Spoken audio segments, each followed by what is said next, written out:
In addition to bringing you the Thom Hartmann Program here on Free Speech TV and Video Media Online, we also have a whole set of ways you can interact with us and tools you can use to spread the word about the importance of democracy and the threats to it in our republic. First, there's your daily homework. Sue Nethercutt puts together a daily email newsletter that has a link to every story I discuss on the air, so you can find my sources and you can share them with your friends. It's free and you can sign up at thomhartmann.com. Second, I publish my daily take every day over at the hartmannreport.com website. That's also free if you want the daily 5 days a week rant in your inbox. No ads either. Third, we have the podcasts. There's the free 1-hour version of our daily show that's advertising supported. You can find that wherever you get your podcasts normally. And then there's also the podcast of the entire 3-hour show with no advertisements, and that's available by subscription over at thomhartmann.com. So check them all out at thomhartmann.com and hartmannreport.com. Our book today in the Thom Hartmann Book Club is The Hidden History of Big Brother in America, How the Death of Privacy and the Rise of Surveillance Threaten Us and Our Democracy. This is from the introduction, titled The Big Picture of Social Control versus Democracy. This book deals with two very large and often amorphous concepts, privacy and surveillance in the context of government and the marketplace. Both concepts have undergone changes over the millennia of recorded human history, and those changes have dramatically sped up and expanded over the past few centuries, starting with the widespread use of the printing press in the mid to the late 15th century, when books and newspapers began to proliferate across Europe, and in the rest of the civilized world by the end of the 17th century, civilized in quotes. The development of radio, television, and the internet in the 20th century heightened the need to define more clearly what both concepts meant and how they applied both to governments, the public sector, and to individual and corporate players, the private sector. The thought police and Big Brother are terms introduced into the popular lexicon by George Orwell in his novel 1984. Big Brother was the overweening, all-powerful government of Orwell's novel, and the thought police were those who managed to burrow so deeply into every citizen's behavior, speech, and even thoughts that they could control or punish behavior based on the slightest deviations from orthodoxy. Orwell was only slightly off the mark. Big Brother types of government and thought police types of social control are now widespread in the world and incompatible with democracy, as I'll show in more detail later in the book. Most concerning for Americans and citizens of other democratic nations, in quote, the mentality of both has heavily infiltrated both American government and corporate sectors, reaching so deeply into the day-to-day details of our lives that the techniques and technologies they use can and do not only control, but predict our behavior. The goals of those who violate privacy and use surveillance is almost always social control and behavior modification. Setting aside pure voyeurism, these are the areas where money is made, power is accumulated, and political or business goals are reached. And whether they are of government or of corporate Big Brother, the goals are largely the same and consistent with those just mentioned. Secrets are now for government and giant corporations to know and hold, but not for average people. And they're used by Big Brother to both acquire and hold power. J. Edgar Hoover had secrets to hide, for example, so he knew well their power.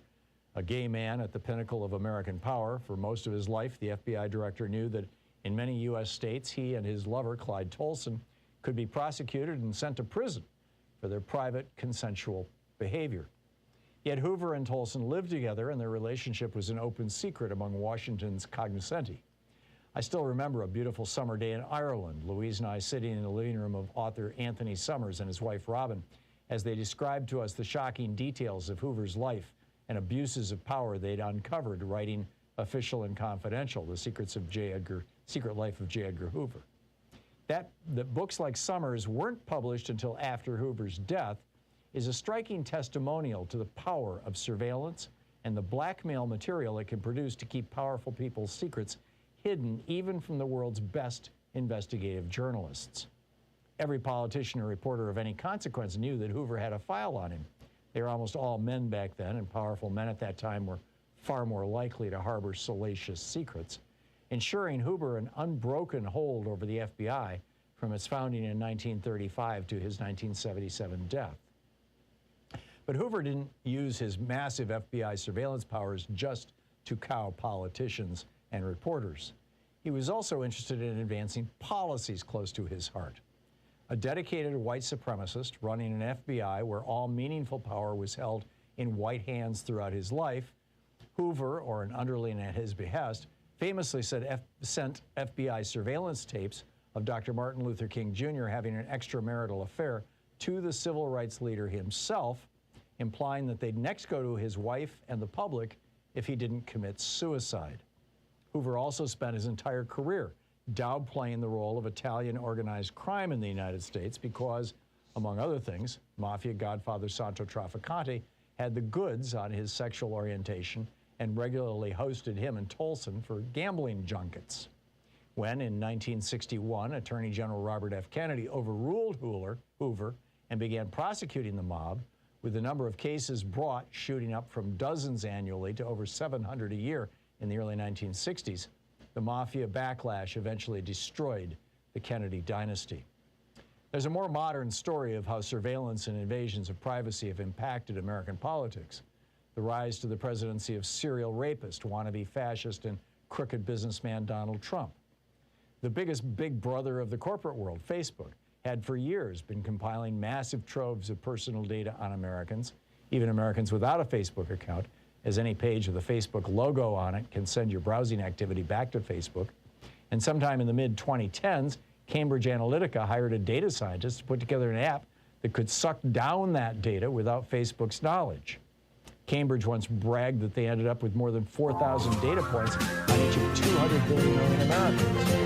The book, The Hidden History of Brother in America. This is the Thom Hartmann Program.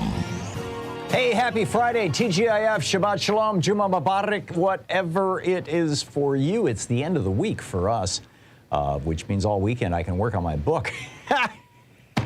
It's Anything Goes Friday. Bernie Sanders is going to call in at the top of the third hour of the program. He wants to share with us some thoughts about the Build Back Better, which Joe Manchin just put a knife into the heart of.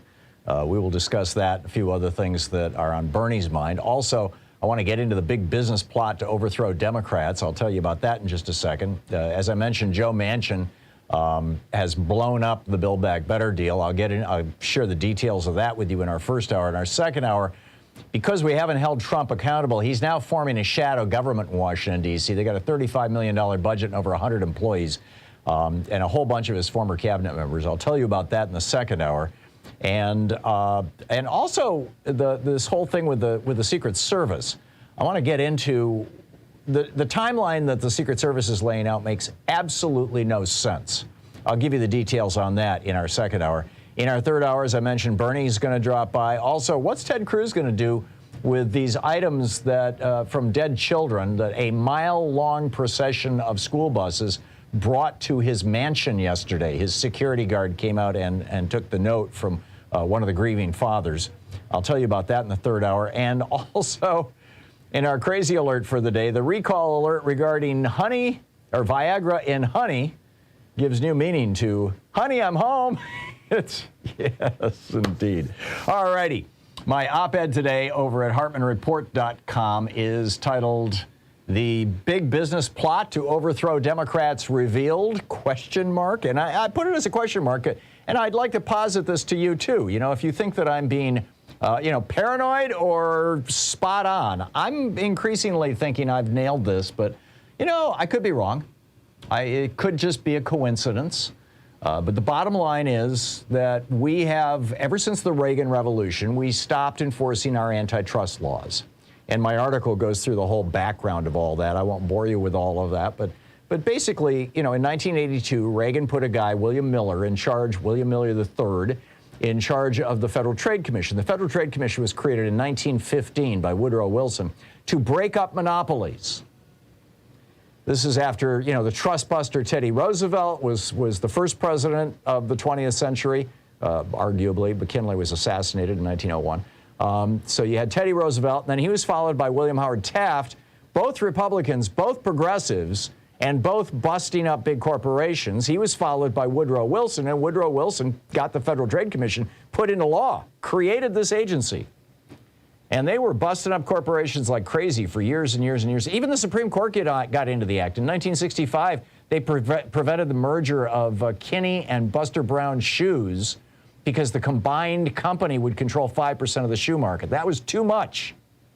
That was a monopoly in the minds of, American regulators in 1965. Now, for example, Nike has 19% of the American shoe market.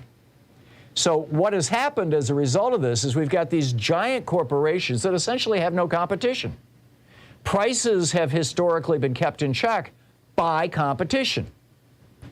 And, we've got this horrible inflation in the United States right now. The latest report came out yesterday or the day before. It was 9.1%. Europe is down to 7%, although, there are local, like Germany is going to have a problem with inflation because of their reliance on Russian gas. But that's kind of an anomaly. But inflation is dropping in Europe. It's dropping in Asia. And, in fact, the European Union is predicting 4% for next year. And we're at 9.1%. It's continuing to go up. Why is this? I mean, it seems to me like we're on the back end of the COVID demand bump. And oil prices are down. I mean, it's down to $95 a barrel. The last time it was $95 a barrel, gas was around $3.40 a gallon at the pump. So what the hell is going on? Well, what I'm positing, what I'm suggesting, what I'm theorizing here is that you have these massive corporations now that have essentially no competition, that control marketplaces. If you looked at airline tickets recently, for example, I've got to fly to Michigan for my brother's funeral in a couple of weeks, and it's like, whoa, look at these. I mean, it's like over $1,000, in cheap coach. And it's just breathtaking what is happening to prices. Well, why? Well, because 4 companies basically control the airline industry. When Delta raises their prices $10, United does 30 seconds later. They all monitor each other. They act as a cartel. And it's not just the airline industry. It's every major industry in America. So who runs these corporations? Multimillionaire and billionaire CEOs and boards of directors who do not want unions. And we've got, for the first time in 40 years, again, sadly, this is where both Obama and Clinton kind of fell down on the job. But, I get it. The time just was not ripe and the conditions were not there. But for the first time, we've got a presidential administration that is talking about expanding unions, that is talking about raising taxes on the morbidly rich and giant corporations, that is openly talking about regulating pollution and trying to do something about greenhouse gases. And that is, today, the headline in Bloomberg is that the Federal Trade Commission is talking about breaking up Google. So you've got a whole bunch of CEOs who are looking at this going, we don't want our monopolies broken up. We don't want our billion-dollar paychecks taxed or $100 million paychecks taxed. We don't want our companies regulated. We don't want unions. And the Biden administration Joe Biden's cutting deals with Bernie Sanders. Bernie Sanders is the chairman of the Budget Committee that writes all this stuff that has to do with taxes and spending and stuff. And Biden's right there with him. And so I'm thinking that these titans of industry, these masters of the universe, these corporate leaders, these multimillionaires and billionaires are thinking, hey, what better time to jack up prices as hard and as fast as we can. And sure enough, The Guardian did an analysis of price increases and correlating with corporate profits and found that in one case, some corporate profits are up over 100,000%. I mean, it's just absolutely massive, these increases in corporate profits. This is what John Rockefeller was doing back in the 1880s. This is why we got the Sherman Antitrust Act in 1890, which Ronald Reagan in 1982, the FTC suspended enforcement of, and in 1983, he notified the Department of Justice not to go along with any more prosecutions for monopolistic behavior. And boom, we got the M&A, the mergers and acquisitions mania. Remember that? I mean, it was a pretty big deal.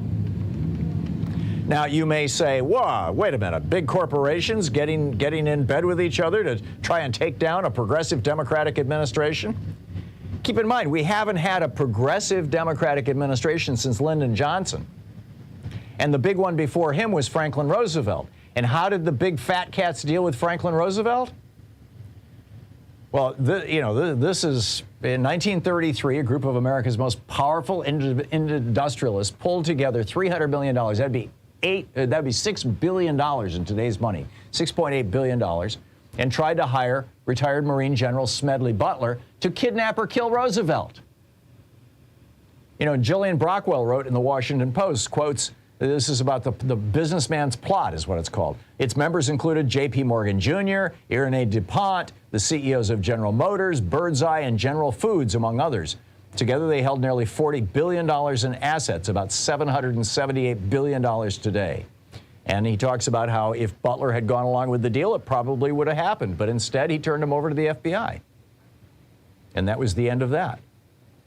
So from a corporate point of view, if I'm a CEO and I'm thinking, okay, I can jack my profits up, I can increase my paycheck thereby, because my paycheck is a function of corporate profits. I get to be a hero to all the stockholders and all the other senior executives who are compensated with stock options. I get to, and the only downside of this is that it increases inflation, but increasing inflation means that voters in the fall of 2022 and 2024 are going to throw the bums out. Jerry Ford was a one-term president because of inflation. Jimmy Carter was a one-term president because of inflation. And they're sitting around going, gee, the worst that'll happen is inflation, and inflation is going to mean that we can get rid of these pesky Democrats. What's not to love about that? Now, I could be wrong. But Paul Krugman is writing in the New York Times about how the current economic numbers make absolutely no sense. He doesn't know why. I think this is why. But I could be wrong. I mean, I'm not an economist. I don't have a PhD and a Nobel Prize like Paul Krugman does, but I can, I do know which way the wind blows. What do you think? You think I'm nuts here? And of course, we'll talk about it, whatever you want to talk about. As I said, it's Anything Goes Friday. This is the Thom Hartmann Program. We'll pick up your calls on the other side of the break at 16 minutes past the hour.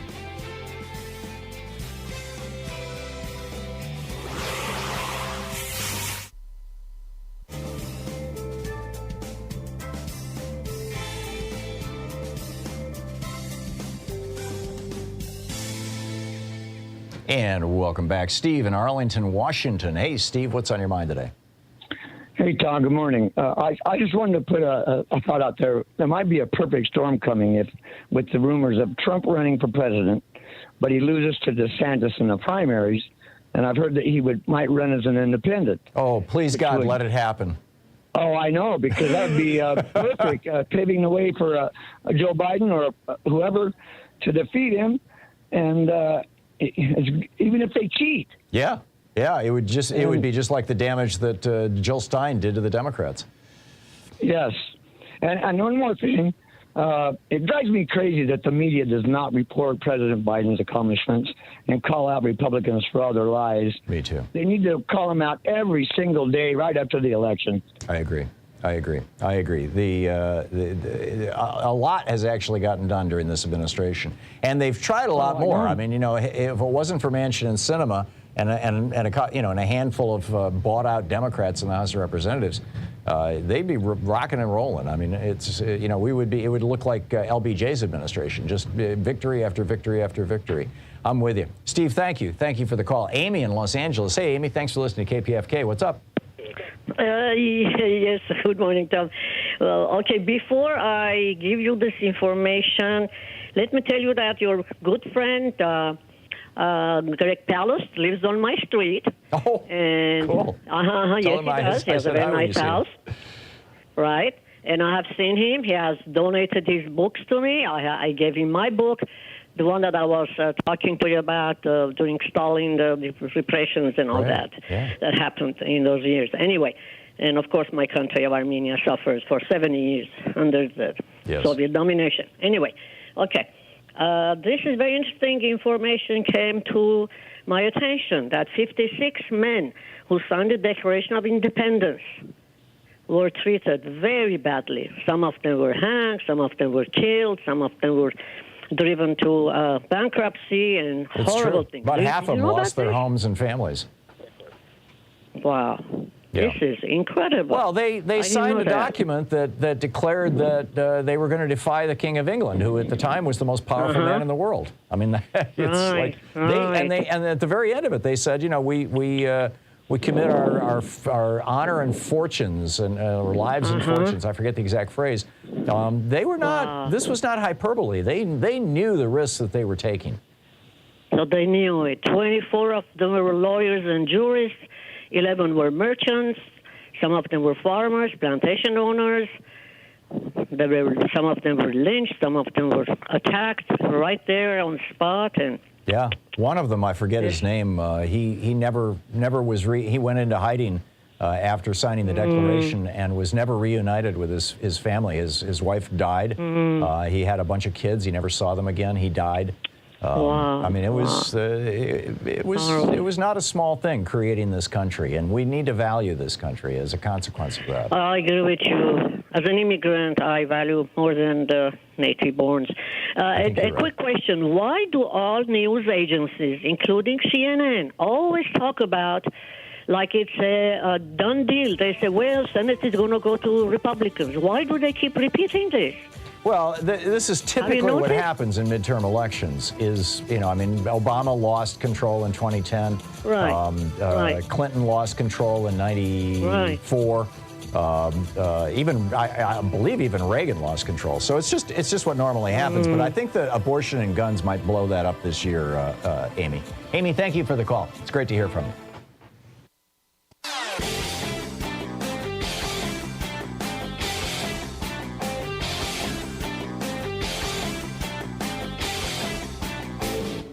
Missed my opening rant today? It's usually published over at HartmannReport.com, where you can read it and share it with your friends for free. Check it out, HartmannReport.com. The American Lung Association just came out with an amazing new study where they took Joe Biden's goal of a zero-emission power grid by 2035 and zero-emission passenger vehicles across the United States by 2035, which is a ways down the road, and trucks and buses being zero-emission by 2040, and said, okay, what will happen if we do this? They discovered that over 100,000 lives would be saved, people who wouldn't be getting cancer and COPD and asthma and all these kind of things. Over $1.2 trillion in public health costs would be avoided, and just massive, and 2.8 million fewer asthma attacks, among other public health problems. They note how extraordinary this would be, what a huge and positive impact it would have on America's public health, and how it's completely doable, the American Lung Association. The one note they say is that, quote, opposition from Republicans and 2 key Democratic senators makes it easier said than done. You can check it out at ThomHartmann.com.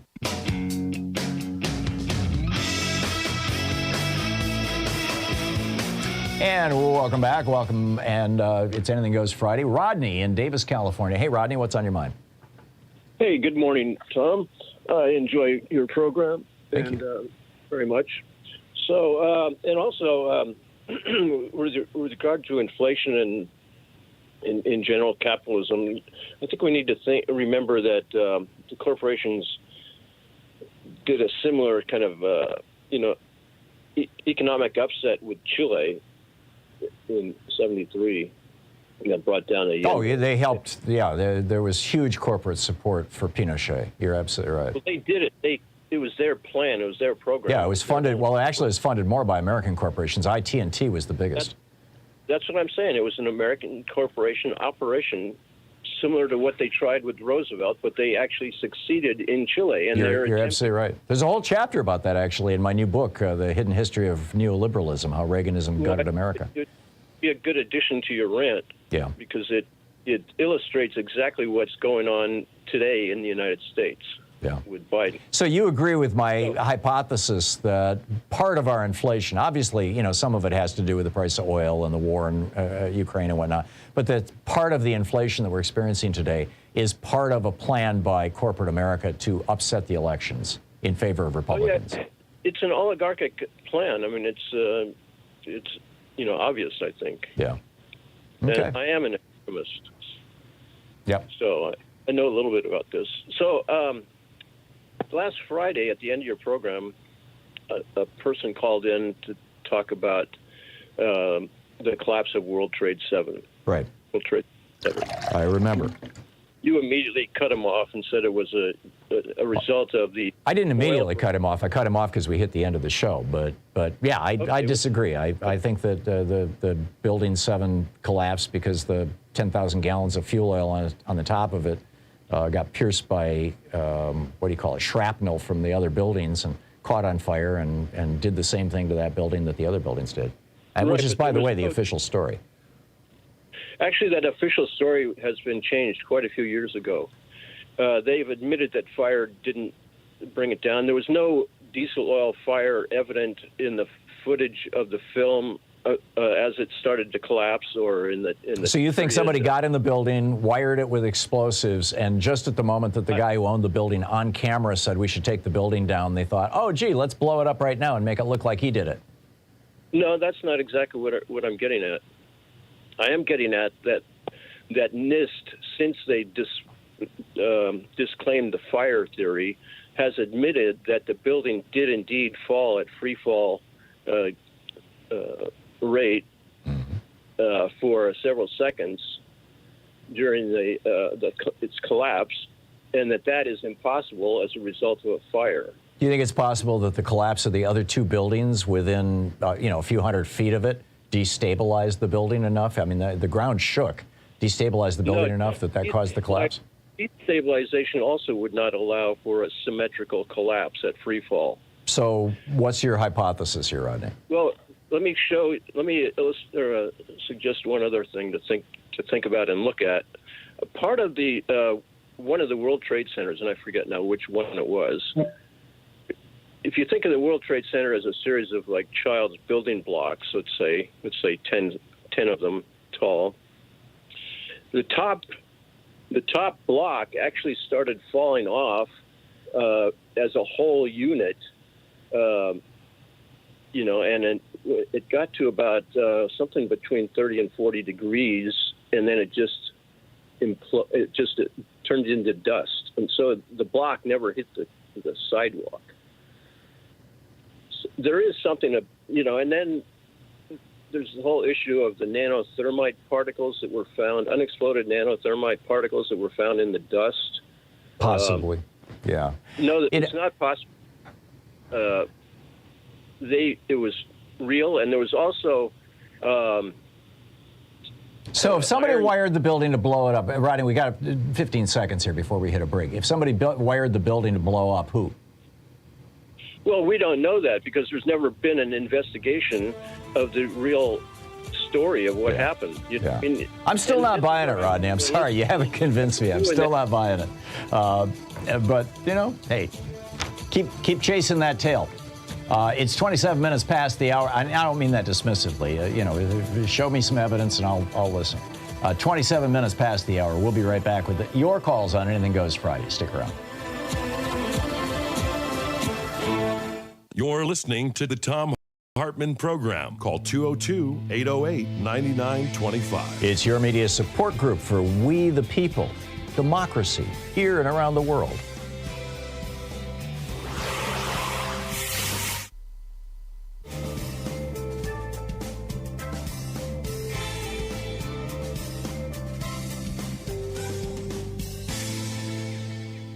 It was first published in 1993. This is from Chapter 1, titled Detoxing.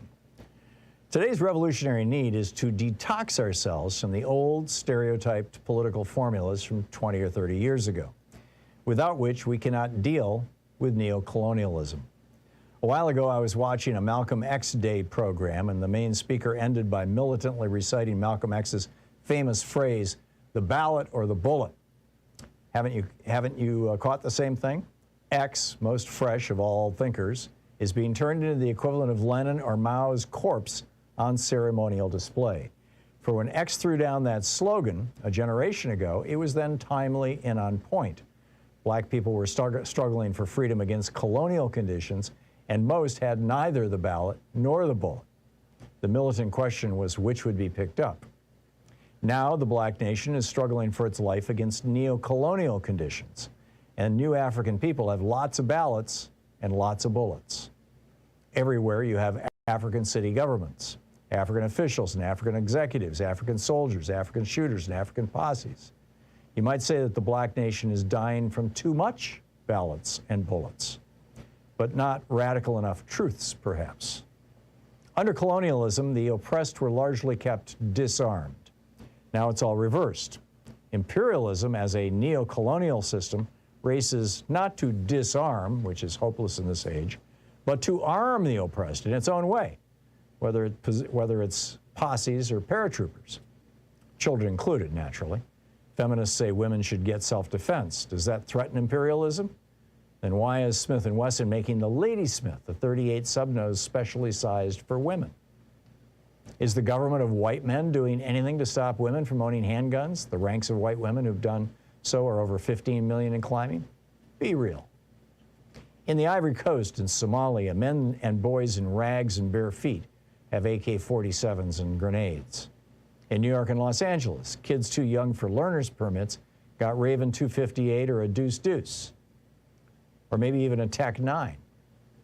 What's the firepower of the old Black Liberation Army compared to the Crips in Compton or the Jamaica posses just in Flatbush?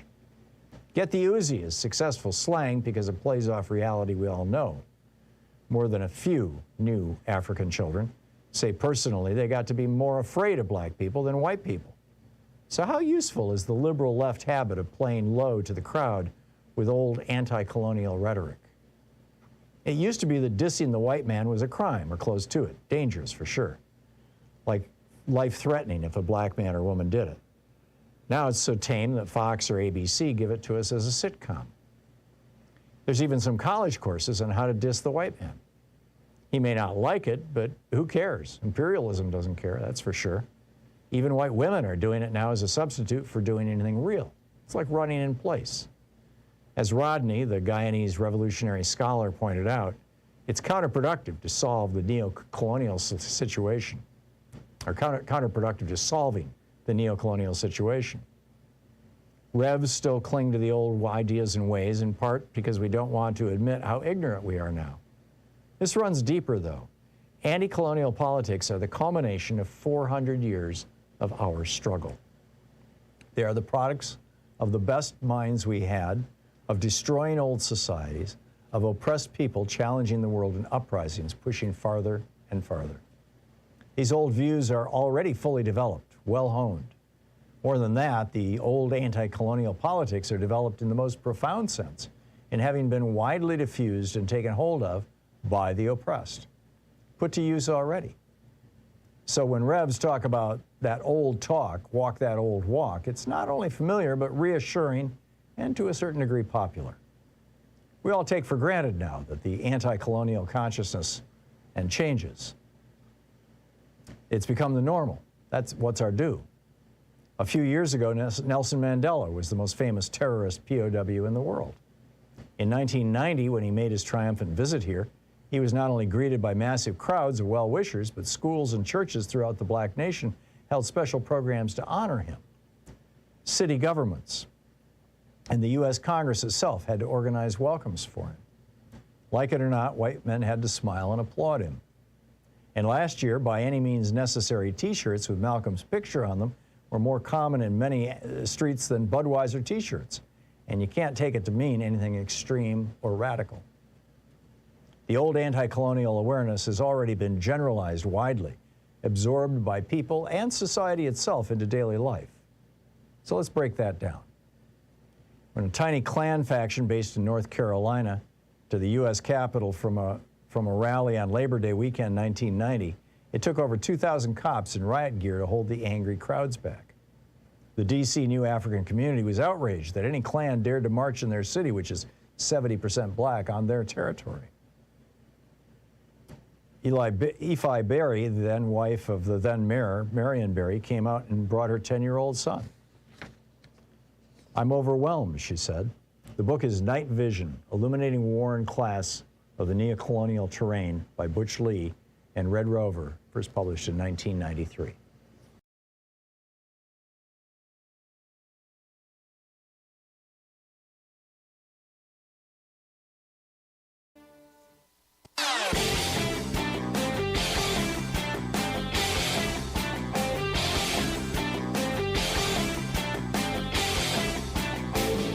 Our 1-hour free podcast recaps our show, and it's available wherever fine podcasts are found. And we have the full 3-hour podcast available over at thomhartmann.com if you want to really support our program.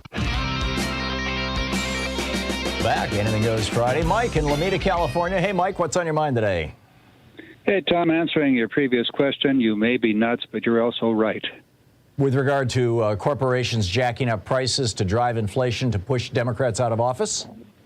Well, not so much about the end of pushing Democrats out of office, but the aspect that there's been market consolidation and that we have monopolistic reality in the marketplace.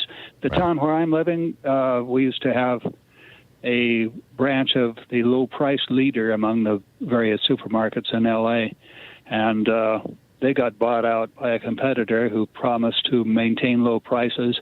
And the first week they were in ownership, everything went up by a third. Wow. So, what kind of store? Yeah. What kind of retail? Supermarkets. Oh, food. Groceries. Yep. Yeah. Surprise. Nothing important, just food. Yeah. But anyway, what prompted me to call was just a reflection on an irony, because when I was a kid, there was a big Sturm und Drang and hour-long special on, I think it was CBS News, about whether a Catholic should or could be elected president. That was when John Kennedy was running. Yeah, I remember. Of course. And a few weeks later, of course, it was all beside the point because he had been elected. But nowadays, this business about the fear of, one religious view controlling everyone else's life has come to pass thanks to the Supreme Court, not the presidency. And we notice that a corporation, which is people too, my friend, as we know, it can not only hold a religion, but though it does not have a leg to kneel on, it can impose its own religious choice on its employees in terms of their medical coverage. Right. That goes back to, what is it, Majesty Cake Shop, or I forget whatever the name of that cake shop was. That case. Hobby Lobby. Well, Hobby Lobby also. And the cake shop was we don't have to sell to gay wedding couples. Right. Yeah. But some part of... You were saying? Whoop, he just vanished. No wonder he went silent. I guess he hung up. John in New Orleans. Hey, John, what's on your mind today? Yeah, I was just wondering if you were following the Vince McMahon sex scandal that was reported last month in the Wall Street Journal.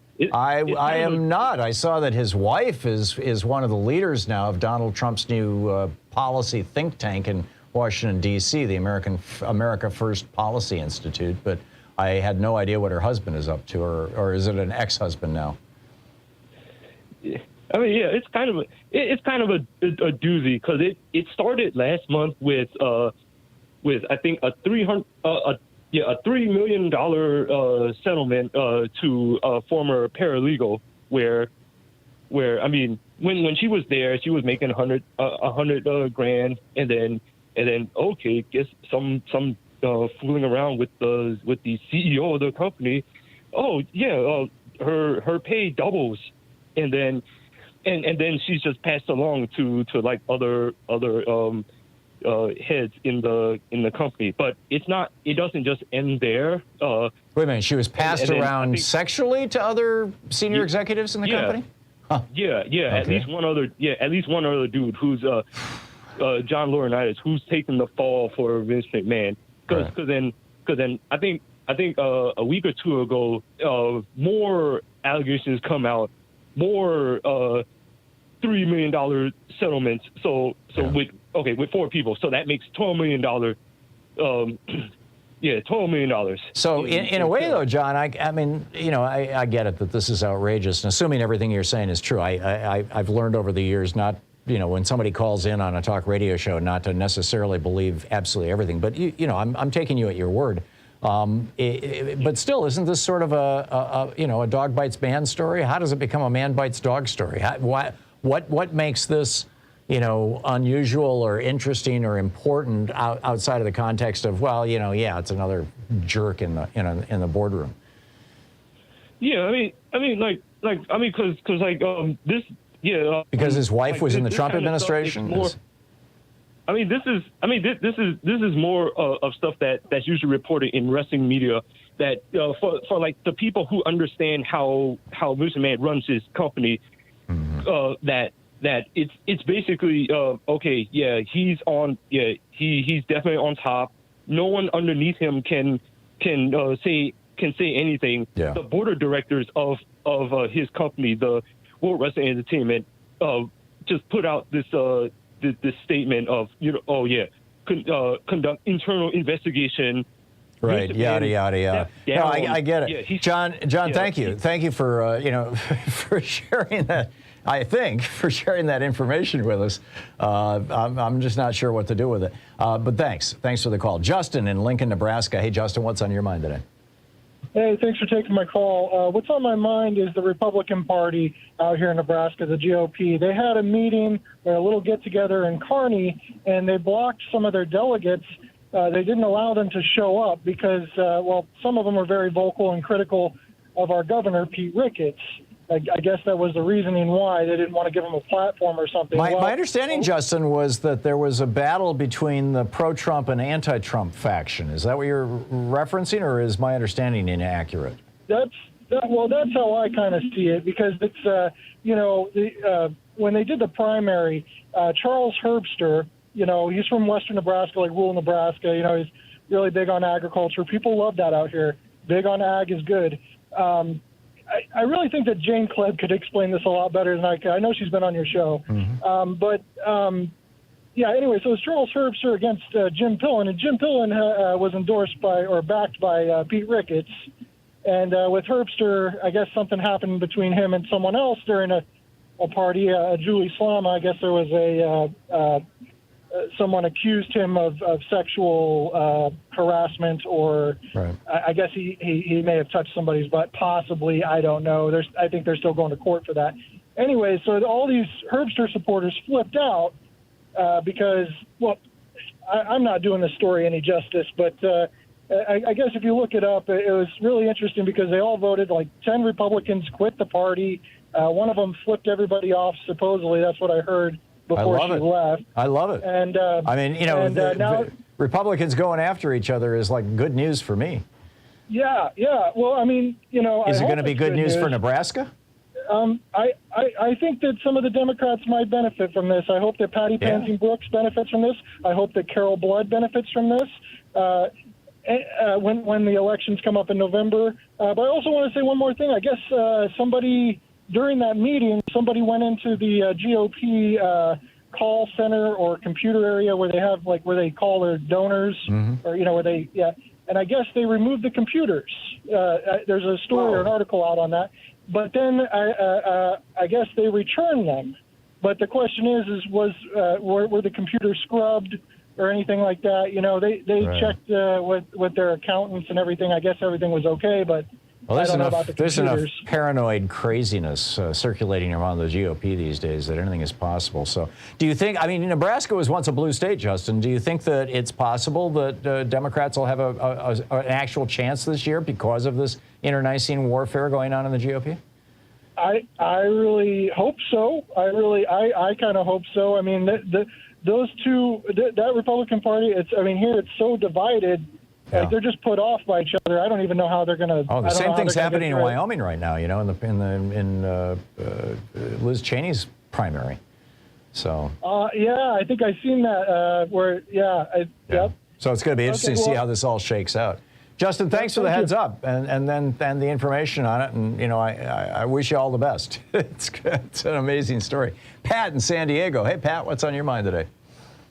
Hi. I hope you can talk me off the ledge here, Tom. I'll try. If appropriate. As you have pointing out, the corporations, I think, with their monopolies, are driving up this inflation, and most of all, the fossil fuel companies. Mm-hmm. And then to top that off, this is really bad for us for elections, obviously.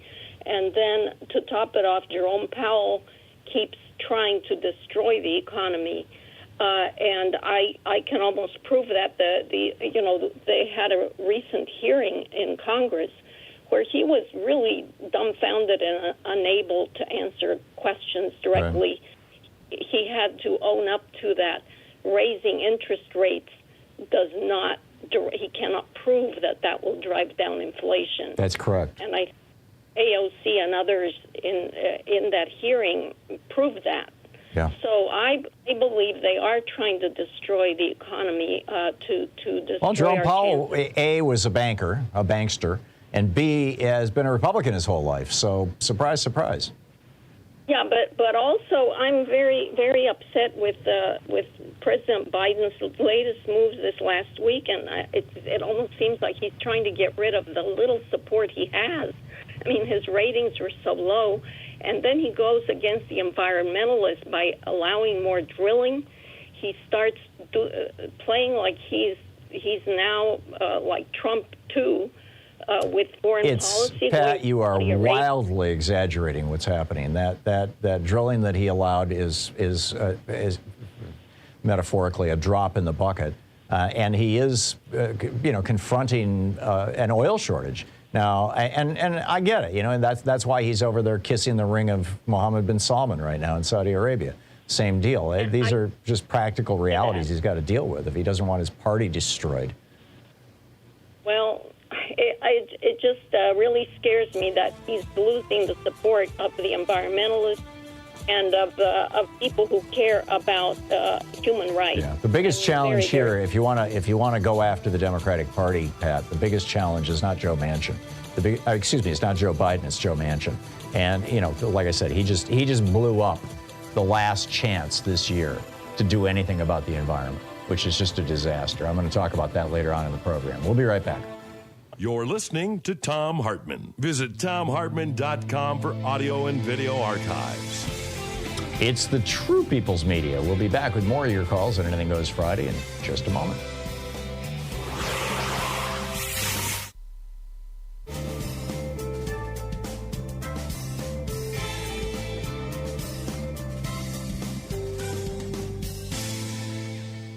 And welcome back, Patricia in Burlington, Kentucky. Hey, Patricia, what's up? Hi. Hello. Hello. Yes, I'm sorry. Thank you for saying what you did this morning this afternoon on your rant. I have been screaming this from the rooftops. That the corporations are driving inflation to screw the Democrats. Yes, I have been screaming this. My kids are sick of me because I've said it so many times. And the thing is here I am in Kentucky. I've worked for local politics, local government for 30 years. First 10 were all Democrats. You couldn't find a Republican with a search warrant. Now we have all Republicans. And so I know how they work and what they do to get what they want. And my question, though, is why is he not doing more? Like, what about Biden? Yeah, like what about the profits tax? The windfall profits. That requires an act of Congress, and that was actually part of the Build Back Better that Joe Manchin just said, no, I will not go along with tax increases. So that's not something. That's that answer. Only Congress has the ability to raise taxes or spend money. The president cannot do that. If the money's already appropriated, and it's appropriated to a federal agency that is under the purview of the executive branch, the president can redirect it. That's how Trump took $5 billion out of the Defense Department and used it to build the wall. But, if we're talking about raising taxes, that cannot be done by the president. Now, let me ask you this then. What about the monopoly? Isn't most of those monopoly laws still in existence? They are, and the Biden administration is starting to enforce them. That was the point I made. I mean, the headline this morning on Bloomberg was that Google, the FTC is looking at breaking up Google. And that's going to be the shot heard around the world, and that I think is going to be one more reason why corporate executives are going to start doing everything they can, pouring money into the campaigns of Republicans, and taking more and more profits so that they can blame the inflation on Biden. Right, I agree. I feel like he trusts the people around him too much. It's just like the thing with the Secret Service and the missing tapes now all of a sudden. Yeah. That stuff don't just happen. No, this is a cover-up. And he's got people in the Secret Service that are still guarding him and Jill. Yeah. I mean, I don't understand that. It's like, wake up. You've been in politics all these years. You haven't figured that out. I mean, I love him to death, but, that's very aggravating. So, Patricia, like you live in Kentucky, and you're a politically aware person. What's your sense of how, we just heard from a guy in Nebraska, Justin in Nebraska, in Lincoln, Nebraska, a few minutes ago, and he was talking about how the Republican Party is at each other's throats in Nebraska. I know the same thing is happening in Wyoming. It's happening in several red states around the country where as more and more Republicans realize Trump's probably going down in flames, the battles are breaking out into the open. What's happening in Kentucky in that regard? I unfortunately have not heard a whole lot of that here. Yeah. You do have a Democratic governor, right? Yes, and he's wonderful. So the majority of people in the state are voting Democratic. The Republicans are holding out of power because of gerrymandering? Well, the reason why he got in was because the last dude tried to take everybody's pension. And the pension in the state of Kentucky for teachers is a big area, a big bunch of people. I get it. That's how he got in. I get it. So, okay. Well, Patricia, thank you. Thanks for checking in, and thanks for the information. I appreciate it. It's 10 minutes before the hour. We'll continue your calls here on Anything Goes Friday. Right.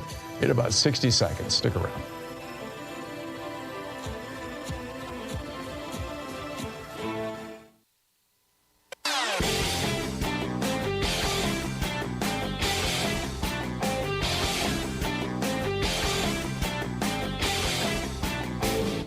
Hey, I've got a new book out. It's called The Hidden History of Big Brother in America, How the Death of Privacy and the Rise of Surveillance Threaten Us and Our Democracy. Available wherever you find fine books. Back in 2018, Pastor Dave Barnhart of the St. Juania United Methodist Church in Birmingham, Alabama, delivered a sermon that is worth revisiting. He said, "The unborn are a convenient group of people to advocate for. They never make demands of you. They are morally uncomplicated, unlike the incarcerated, addicted, or the chronically poor. They don't resent your condescension or complain that you're not politically correct. Unlike widows, they don't ask you to question patriarchy. Unlike orphans, they don't need money, education, or childcare. Unlike aliens, they don't bring all that racial, cultural, and religious baggage that you dislike. They allow you to feel good about yourself without any work at creating or maintaining relationships. And when they're born, you can forget about them, because they cease to be unborn. It's almost as if, by being born, they have died to you. You can love the unborn and advocate for them without substantially challenging your own wealth or power." The whole clip is over at thomhartmann.com. Check it out.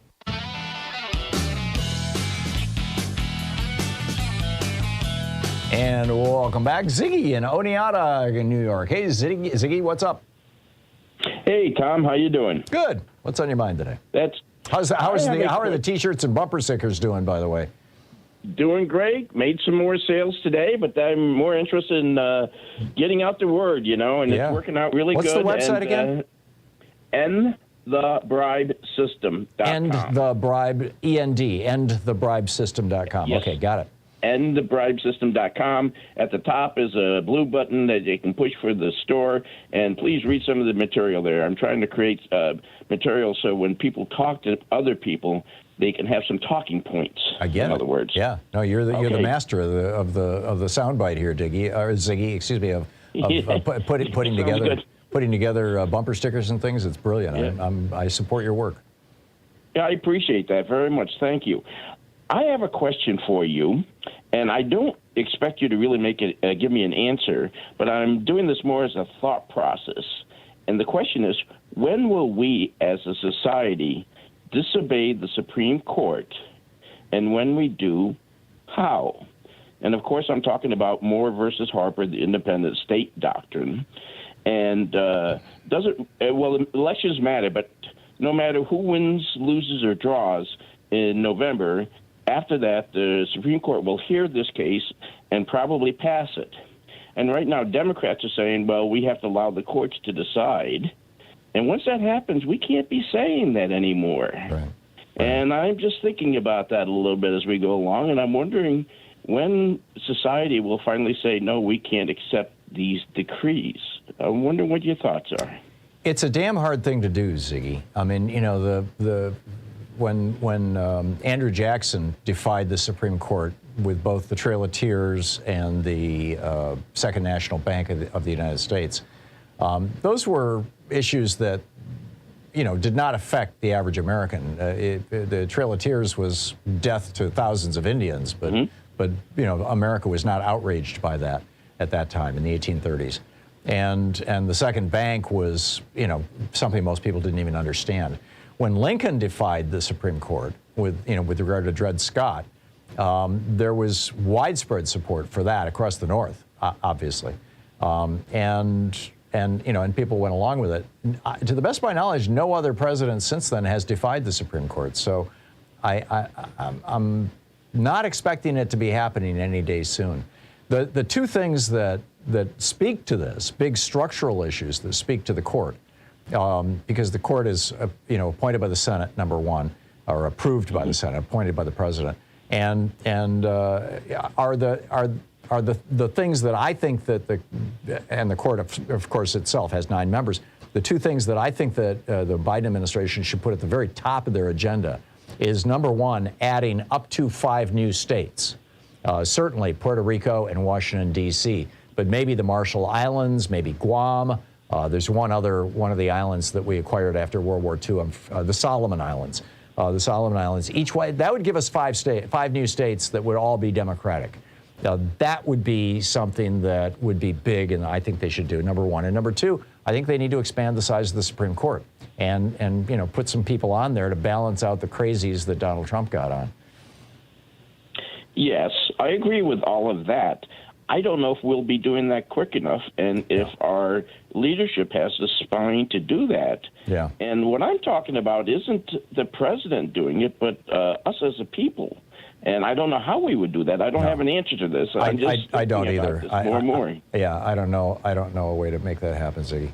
Ziggy, thank you for the call, and good luck with the T-shirts and bumper stickers. Troy in Chicago. Hey, Troy, what's up? Tom, thank you. Hi. Thank you for taking my call, and thank you once again, Tom, for another day of political higher education. You're welcome. I appreciate. What's on your mind? I appreciate it. We're running out of time here. Yes, sir. Well, I can't help but to think about Fox and how they go along with these stories, especially with the 10-year-old being raped and how it was a bunch of bunk. And how is it that they can get away with saying something that's so untrue on TV, and then after finding out that it's real, not retracting it? It's called free speech. There's no law against lying in America. That's perfect. Except under oath and to a federal police agency. That's it. So that's the problem. Yeah. And there's no agency to regulate lying. And frankly, we wouldn't want that. I'll take a dysfunctional America with free speech over a smoothly running machine where speech is inhibited. It's like paraphrasing Jefferson. If I had a choice between newspapers and no government or government and no newspapers, I'd take newspapers and no government. Real quick, where can I find that information on the corporate profits? HartmannReport.com. It's the top story right now. There's hot links out to where it's going on. The biggest story that I hot link out to is also over at The Guardian, but it's maybe a few weeks old, so you probably want to find the link in the piece over at HartmannReport.com. Troy, thanks a lot for the call. You're listening to Thom Hartmann.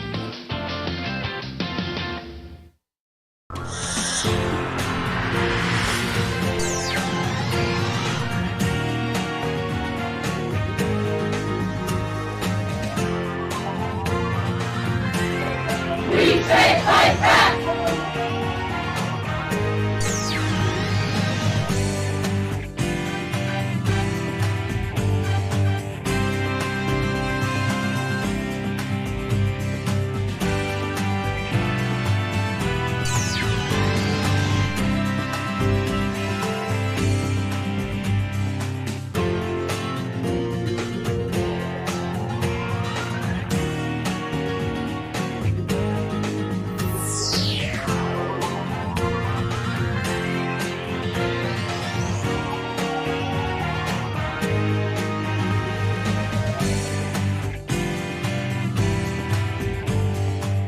In addition to bringing you the Thom Hartmann Program here on Free Speech TV and Video Media Online, we also have a whole set of ways you can interact with us and tools you can use to spread the word about the importance of democracy and the threats to it in our republic.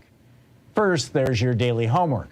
Sue Nethercutt puts together a daily email newsletter that has a link to every story I discuss on the air, so you can find my sources and you can share them with your friends. It's free and you can sign up at thomhartmann.com. Second, I publish my daily take every day over at the hartmannreport.com website. That's also free if you want the daily 5 days a week rant in your inbox. No ads either. Third, we have the podcasts. There's the free 1-hour version of our daily show that's advertising supported. You can find that wherever you get your podcasts normally. And then there's also the podcast of the entire 3-hour show with no advertisements, and that's available by subscription over at thomhartmann.com. So check them all out at thomhartmann.com and hartmannreport.com. Our book today is America on Fire by Dr. Elizabeth Hinton, the subtitle, The Untold Story of Police Violence and Black Rebellion Since the 1960s. I'm reading from the introduction. On a cold Monday at the start of February, Joseph McNeil, Franklin McCain, Ezell Blair Jr., and David Richmond sat down at a whites-only lunch counter at Woolworth's in Greensboro, North Carolina. A waiter refused to serve the young men and suggested they order takeout instead. The four North Carolina A&T students remained at the counter. The store manager approached and asked them to leave. Still, they did not move. A police officer arrived, slapping his nightstick in his hand in an attempt to intimidate. Rather than allow the students' offense against Jim Crow to continue, the manager of the store closed the store for the day. 24 black students returned on Tuesday. Over 50 black students and 3 white students participated in the sit-in on the next day, Wednesday, February 3rd, 1960. News of the protests spread, and soon the sit-in movement had expanded to 55 cities and 13 states. By April, over 50,000 students were involved. Conceived and organized entirely by young people, the sit-in movement ultimately led to the founding of the Student Nonviolent Coordinating Committee, SNCC, SNCC, which was run by activists such as John Lewis and Stokely Carmichael. As a Fisk student, Lewis participated in the sit-ins in Nashville, Tennessee, and he would go on to steer the Freedom Riders in the summer of 1961 and speak at the March on Washington in 1963. Carmichael joined the sit-in movement as a high school student and would famously call for Black Power at the SNCC rally in Greenwood, Mississippi in 1966. Together, Lewis, Carmichael, and tens of thousands of other young black Americans signaled that their generation was prepared to risk their lives for freedom and equality. From Greensboro onward, the sit-ins helped build momentum and support for racial justice. The students in Greensboro engaged in a nonviolent protest to demand full integration, the right to vote, equal educational opportunities, decent jobs, protection against white supremacist terrorism, and an end to police violence. These were the central aims of the civil rights movement more broadly. By the end of the decade, black students at North Carolina A&T State University were still protesting, but now they were destroying property, assaulting police officers, and shooting in the direction of law enforcement, if not coming close to killing cops in self-defense. In May 1969, after black students at Greensboro's James B. Dudley High School were arrested, brutalized, and tear gassed by police during a series of protests against arbitrary disciplinary measures, A&T students came to the teenagers' defense. The confrontations between local police and black high school and college students led authorities to call the National Guard to A&T's campus, unleashing violence and repression that ended in the killing of sophomore Willie Grimes. A pivotal stop on the road to the Civil Rights Act of 1964 and the Voting Rights Act of 1965, by the end of the decade, Greensboro was a site of sustained violence. It was far from unique in this regard. Between 1964 and 1972, but especially between 68 and 72, the United States endured internal violence on a scale not seen since the Civil War. Every major urban center in the country burned during those 8 years. Violence flared up not only in archetypal ghettos, including Harlem and Watts, and in majority black cities such as Detroit and Washington, D.C., It appeared in Greensboro, North Carolina, in Gary, Indiana, in Seattle, Washington, and countless places in between. Every city, small or large, where black residents lived in segregated, unequal conditions. In the North and the South, the East and the West, the Rust Belt and the Sun Belt, black people threw rocks and bottles at police, shot at them with rifles, smashed the windows of businesses and institutions, hurled firebombs, and plundered local stores. These events, what we commonly call riots, or what people who are to the left of center sometimes refer to as civil disturbances, caused hundreds of millions of dollars of property damage. Most immediately, they shaped the lives of the store owners whose businesses were destroyed, of the parents who lost their teenage sons to the police, and of the firefighters and cops who were harmed or killed. But ever since, Americans have been living in a nation and a national culture created in part by the extreme violence of the 1960s and the early 1970s. The aftershocks of that era have, at times, taken the form of mass violence to which all Americans have been witness. In Miami in 1980, in Los Angeles in 1992, in Cincinnati in 2001, and in more recent years, in Ferguson, Missouri, Baltimore, Maryland, and Minneapolis, Minnesota. The enduring impact of the violence of the 60s and 70s has been felt more regularly and more acutely by black people in American cities who faced new policing practices that emerged under the banner of the war on crime. The routine stop and frisks that attacked people's dignity, the breaking up of community gatherings, the presence of armed, uniformed officers in the hallways of under-resourced public schools, and more. Such strategies help repress mass violence as a regular phenomenon, but they ironically made further riots inevitable. Those strategies remain in place today. The book, America on Fire.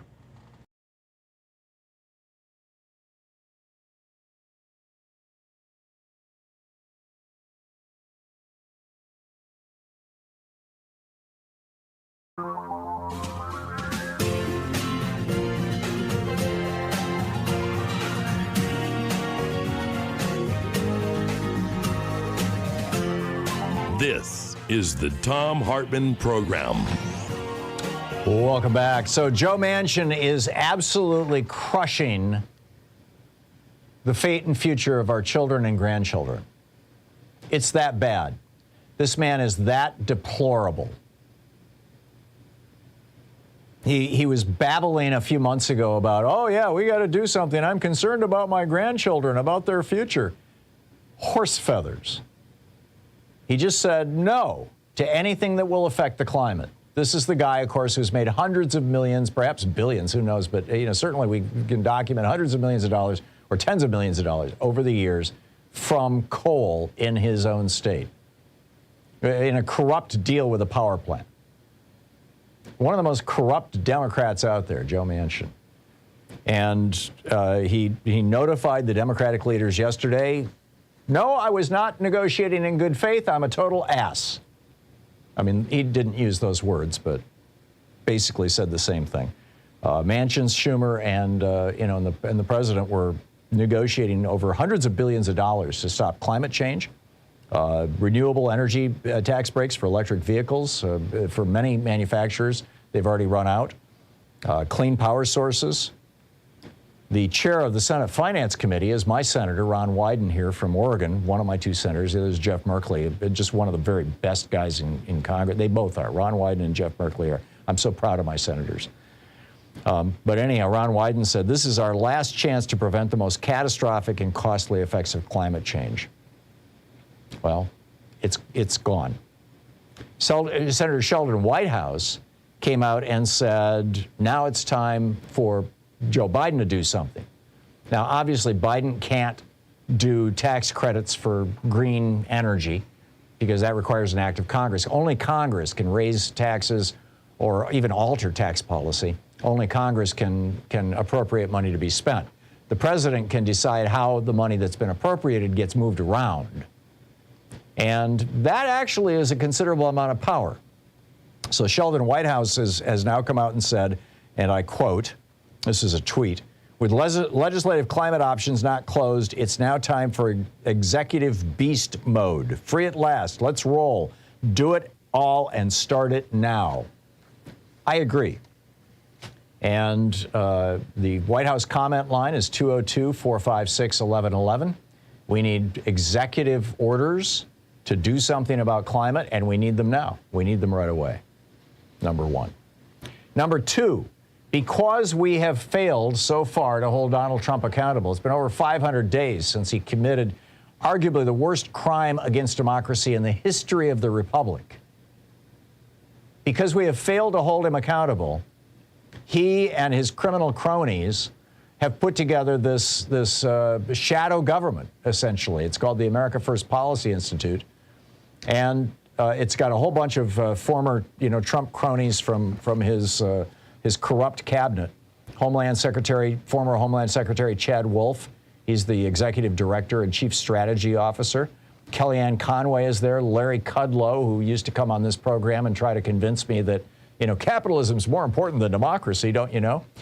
David Bernhardt, who is his interior secretary, selling off public lands to oil companies and mining companies. Matt Whitaker, who is the former acting attorney general, suck up to Trump. Mark Lauder, John Ratcliffe, who is the national intelligence director, who was not all that bright. Last month, they announced that they had hired Michael Regas, the former acting director of the Office of Personnel and Management. This thing has grown. It started off with 15 people. It now has 150 people on its payroll with a current operating budget of $25 million a year. There are 17 former senior staff White House staffers, 35 former senior level administration officials, and 3 former governors, including Bobby Jindal of Louisiana. Bloomberg has a fascinating piece about the whole thing. And what are they doing, the shadow government? This is, by the way, what I had been on this program back in 2020 was begging the Democrats to do. The Biden campaign. Put together a shadow cabinet. Show us who you want to have. Get ready to take over the White House. Lay out policy proposals so on the day that you are inaugurated, if you win the election, you can hit the ground running. To the best of my knowledge, they didn't do it. But I thought it was a good idea, and apparently somebody from the Trump administration was listening, because they're doing that now. It's pretty incredible. So I wanted to flag that for you, particularly if, like me, you're getting emails from the America First Policy Institute. That's who they are, that's where they're coming from, and that's what they're up to.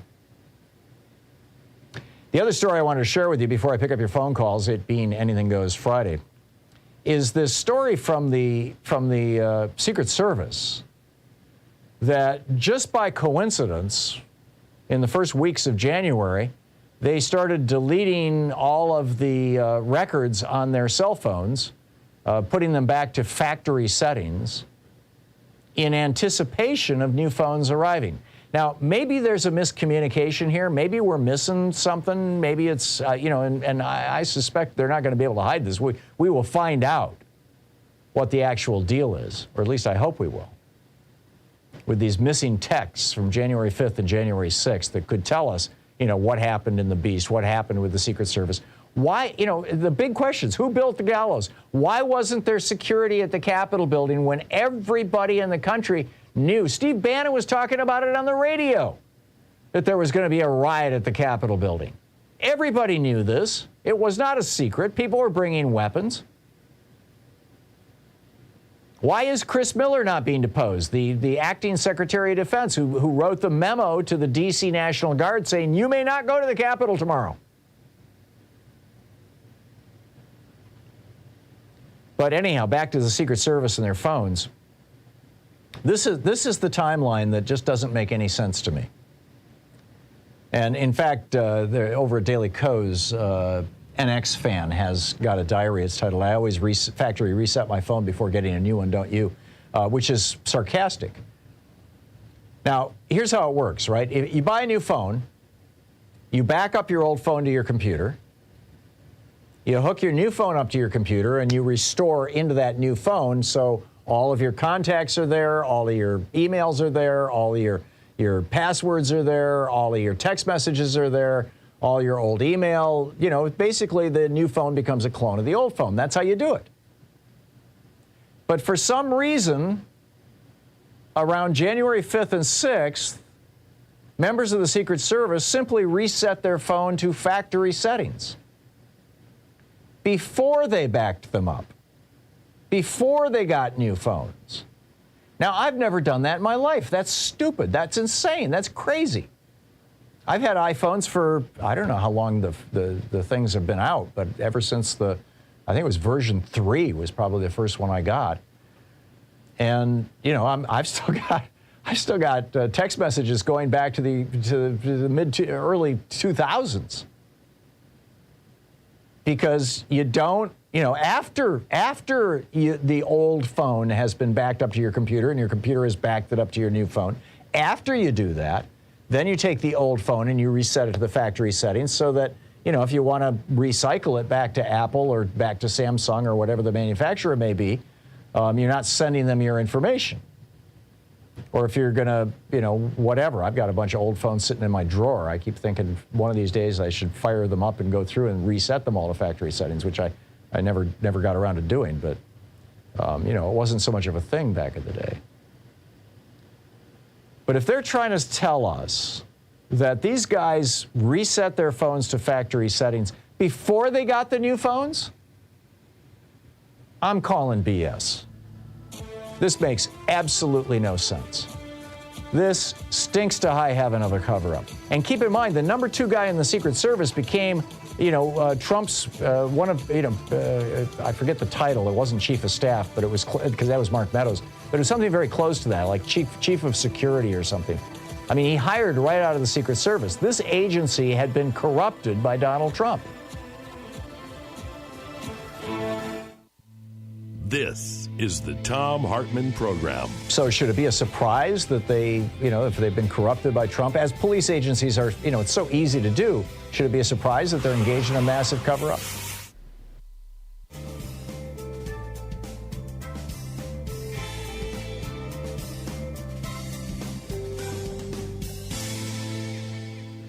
And welcome back.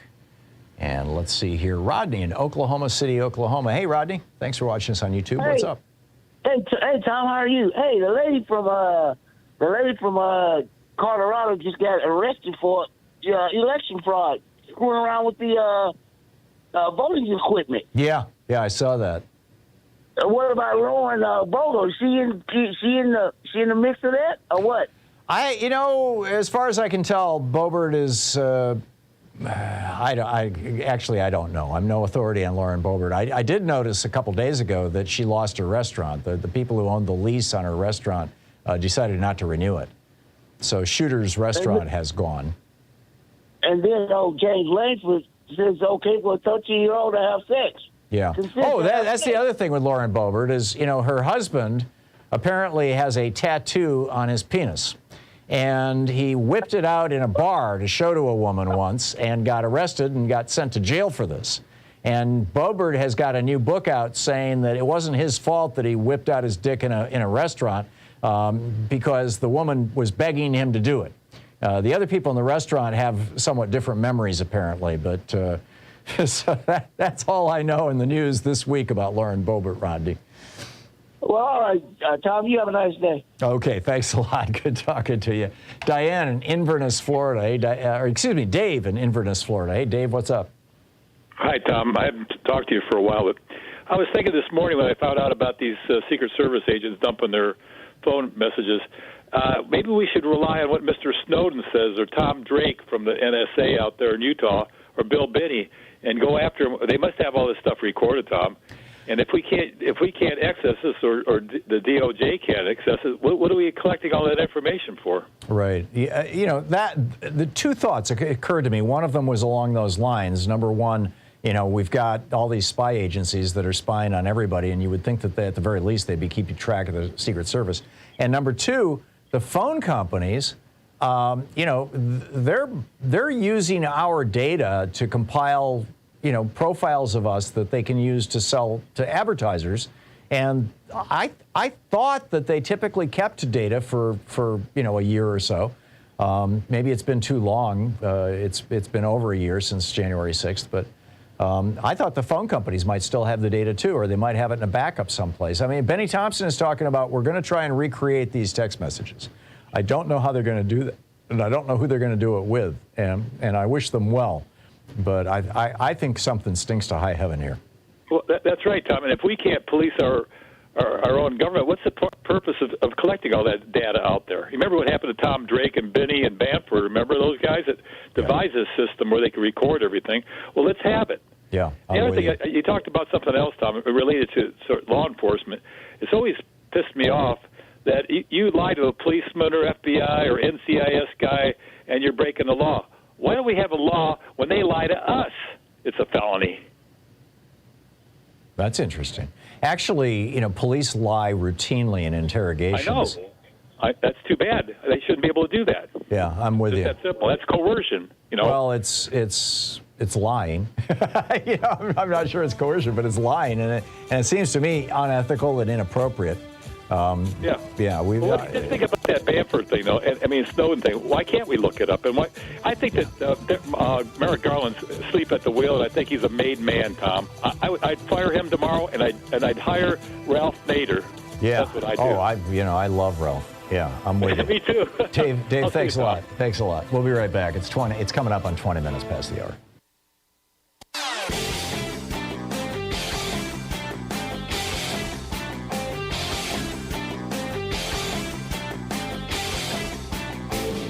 Change starts with you. You can be calling your Democratic or Republican representatives to let them know what you think by calling 202-224-3121. It's the Capitol switchboard. It'll get you right through to them. Have you noticed that people are basically imitating Donald Trump all over the country? We're seeing all this rude behavior, sexist, racist behavior.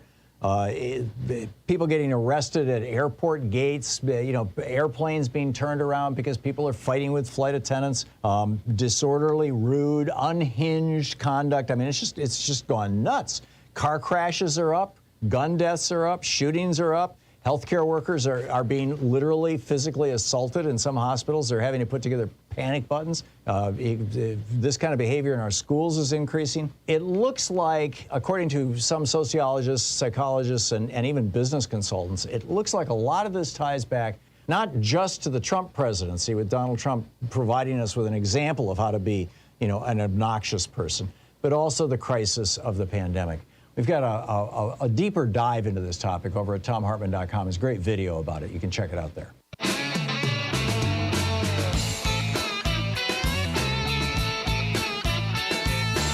And welcome back, Larry in Los Angeles. Hey, Larry, what math puzzle do you have for us today? Oh, mainly I just want to talk about the Baathification, as in Saddam Hussein, but Baathification of America and the Supreme Court and our corporations. Yeah. Okay. That is for people. If I can just jump in for a second, Larry, for people who don't know what you're talking about, Baathification was basically, and Saddam Hussein had single-party rule. He had one political party, was the Ba'ath Party. And if you were not a member, very much like the Nazis in Germany in the 30s, if you were not a member of that political party, you did not qualify for a government job. And most of the jobs, the good jobs, were government jobs. And a lot of even the private corporations went along with this and wouldn't hire you if you weren't a member of the Ba'ath Party. Back to you, Larry. Yes, and so what I call this quantitative easing, this is how they kind of suckered all of our corporations. They were already kind of in bed with the Republican Party. But quantitative easing, I call it reparations for corporations. And they basically got hooked on the drug of money. And so when the Fed was feeding them all that, just spoon feeding them money, they didn't even have to ask for it. All the Fed had to do is go into the stock market and just buy up their assets, buy up their corporate assets. And they also bought up the government assets that the corporations were also buying. So in effect, they were getting the best price for the government assets that the corporations had paid for, and they were getting their own corporate assets bought by the federal not Alan Greenspan, but the Fed chairman. Yeah, Jerome Powell. Jerome Powell. So what this did is it basically turned our corporations into a fascism. Agents of one political party. Right. Yeah. And so you have this situation where Elon Musk got the message, so he moved his company out of California to Texas. Right. ADP got the message, and they started feeding us. And I told you about this earlier. They started feeding us bad information on Obama when he was president, bad jobs information. Well, guess what? I talked to you about 3 weeks ago about that. And last week, ADP announced that they're going to revamp their policies again, because apparently they don't like the word people talking about this on the radio and telling everybody that their numbers are junk. And you can find that from last week. They decided they didn't even give us a jobs report last week because they said they were revamping the system. Oh, that's interesting. Maybe that's good news, Larry. You have this situation where, of course, Aramco. Now the Saudis, we're now part of OPEC now. I guess you could say that. Yeah. And OPEC is in bed with the Republican Party. Well, we no longer, the United States used to have 50% ownership of Aramco. We no longer do. Yeah, now they have ownership of us. Right. Well, and what they did last year is they reduced the amount of production in America, and that's why we have this oil price that's going skyrocketing through the roof. There's something about our economy. It used to work that when you were about to go into a recession, of course, the Fed would just lower the Fed rate. Well, they can't do that anymore because they're the ones that caused this recession. Right. And then normally when you go into a recession, gold prices go up. Well, that's not happening this time around. And so you sit back and look at this economy. You're saying, what on earth is happening with this economy? How is it even working now? This economy got drunk off of those Fed. Now it's $9 trillion the Fed gave the corporations over the last 12 years. Right. They got drunk off of the $8 trillion that Donald Trump gave them. Donald Trump, when he was running for president, admitted that, hey, I know where the money is. Apparently he did. Yeah. And they spent like drunken Republicans. Yeah. And so what happened, and I know this is getting a little off track, but we should always remember that Bill Clinton tried to break up Microsoft. So that at least one time we had a president who decided he was going to try to stop all of this. Well, and the Biden administration has just announced that they're seriously thinking of breaking up Google.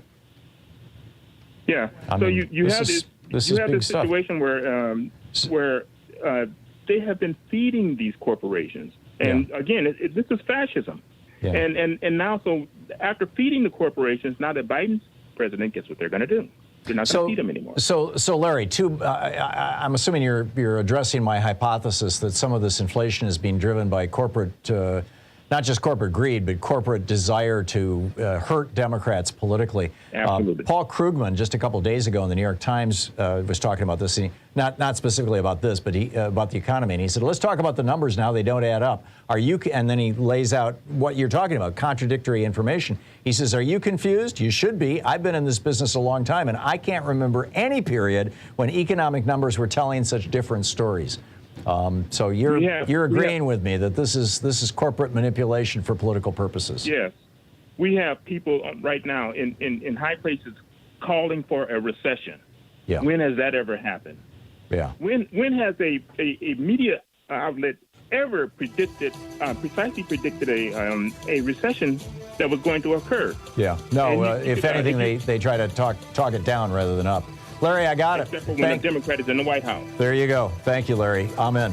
It's 27 minutes past the hour. It's Anything Goes Friday. Back with your calls right after this. You're listening to the Thom Hartmann Program. Call 202-808-9925. It's the home of the political revolution, and we'll be back with your calls at Anything Goes Friday in just a moment.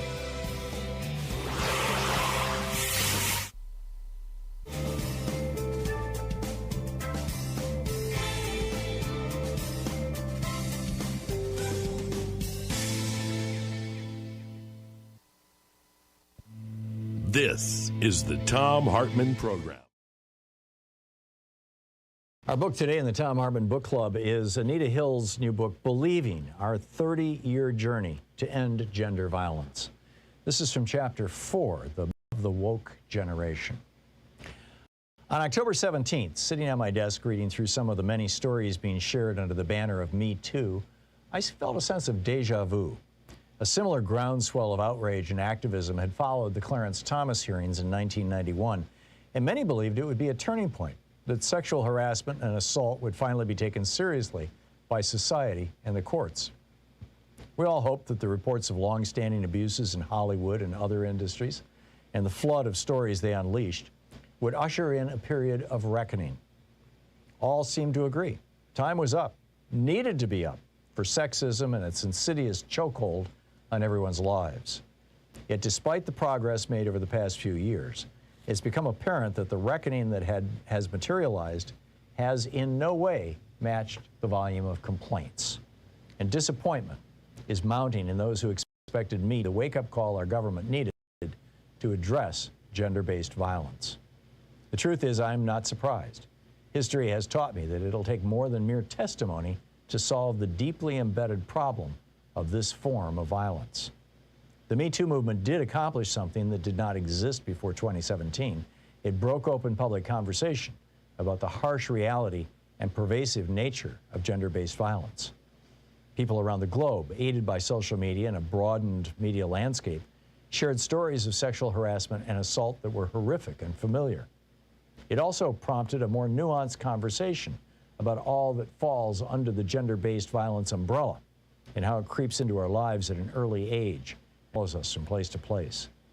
No longer could one credibly claim that the abuses a few had stepped up to complain about in courts were fictitious or overblown.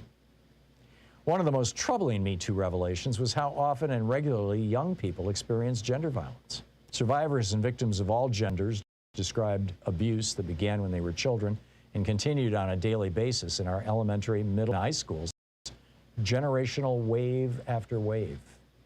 With participants of all ages, the movement made clear that gender-based violence has existed for generations in precisely the same forms as it exists today, and that it will continue to be the case until we let go of the persistent myth that one day a generation will come along that will no longer tolerate it.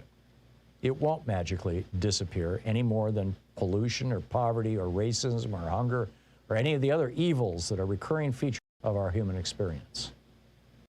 I remember when it was thought that the baby boomer generation would be the one who would put bias aside, along with the violence prompted by prejudice and animus. We were the generation that criticized our parents for segregating housing, schools, and workplaces, and for tolerating glass ceilings in pregnancy or parental discrimination that blocked women's success. But though boomers preached love and peace, they largely ignored intimate partner violence in our homes, sexual extortion on work sites, and sexual assault in our schools. It's no surprise that we have now seen prominent baby boomers, including actors, politicians, and journalists, exiting the scene in shame. It is true that Gen Zers and millennials are more accepting of LGBTQ+ people, less tolerant of racism, and more likely to say that sexual harassment is a problem, according to public opinion polls. And optimists, me included, would like to believe that a new generation's thinking about differences will lead to a natural evolution of ideas and conduct in our colleges and universities, as well as our workplaces, homes, and streets. We cite promising surveys providing proof that a higher generation of Gen Zers and millennials think same-sex marriage is good for society, that people ought to avoid offending people from different backgrounds, and that online profiles that ask about a woman's gender should include options other than man or woman. We take statistics verifying that 91% of Gen Zers believe that everyone is equal and should be treated equally.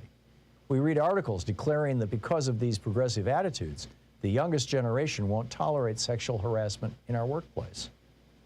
And thus, they represent our hope for ending gender-based violence. So we tell ourselves that we only need to wait for them to come of age or for a change of the guard, the tipping point where they will hold most government and workplace positions and can implement policies that reflect their progressive values. We also ignore the culture that the 20 and 30-year-olds of today grew up in, and how it has shaped their thinking and behavior. Many millennials and Gen Zers may lean toward liberal policies and ideas, but a significant portion of them will not, and do not. A 2018 Pew poll showed that only roughly 30% of both groups approved of Trump's job performance, and nearly 40% were not convinced that racial and ethnic diversity in the United States is a good thing. Big questions are yet to be unanswered. What political and social events will shape their thinking in the future? And will progressive ideas inspire action against gender violence? Or will younger generations prioritize other causes? More than polls, online activities of teens and tweens offer us a glimpse of how much we can count on a younger generation to evolve us into a society of egalitarianism. The book is by Anita Hill. It's titled Believing, Our 30-Year Journey to End Gender Violence.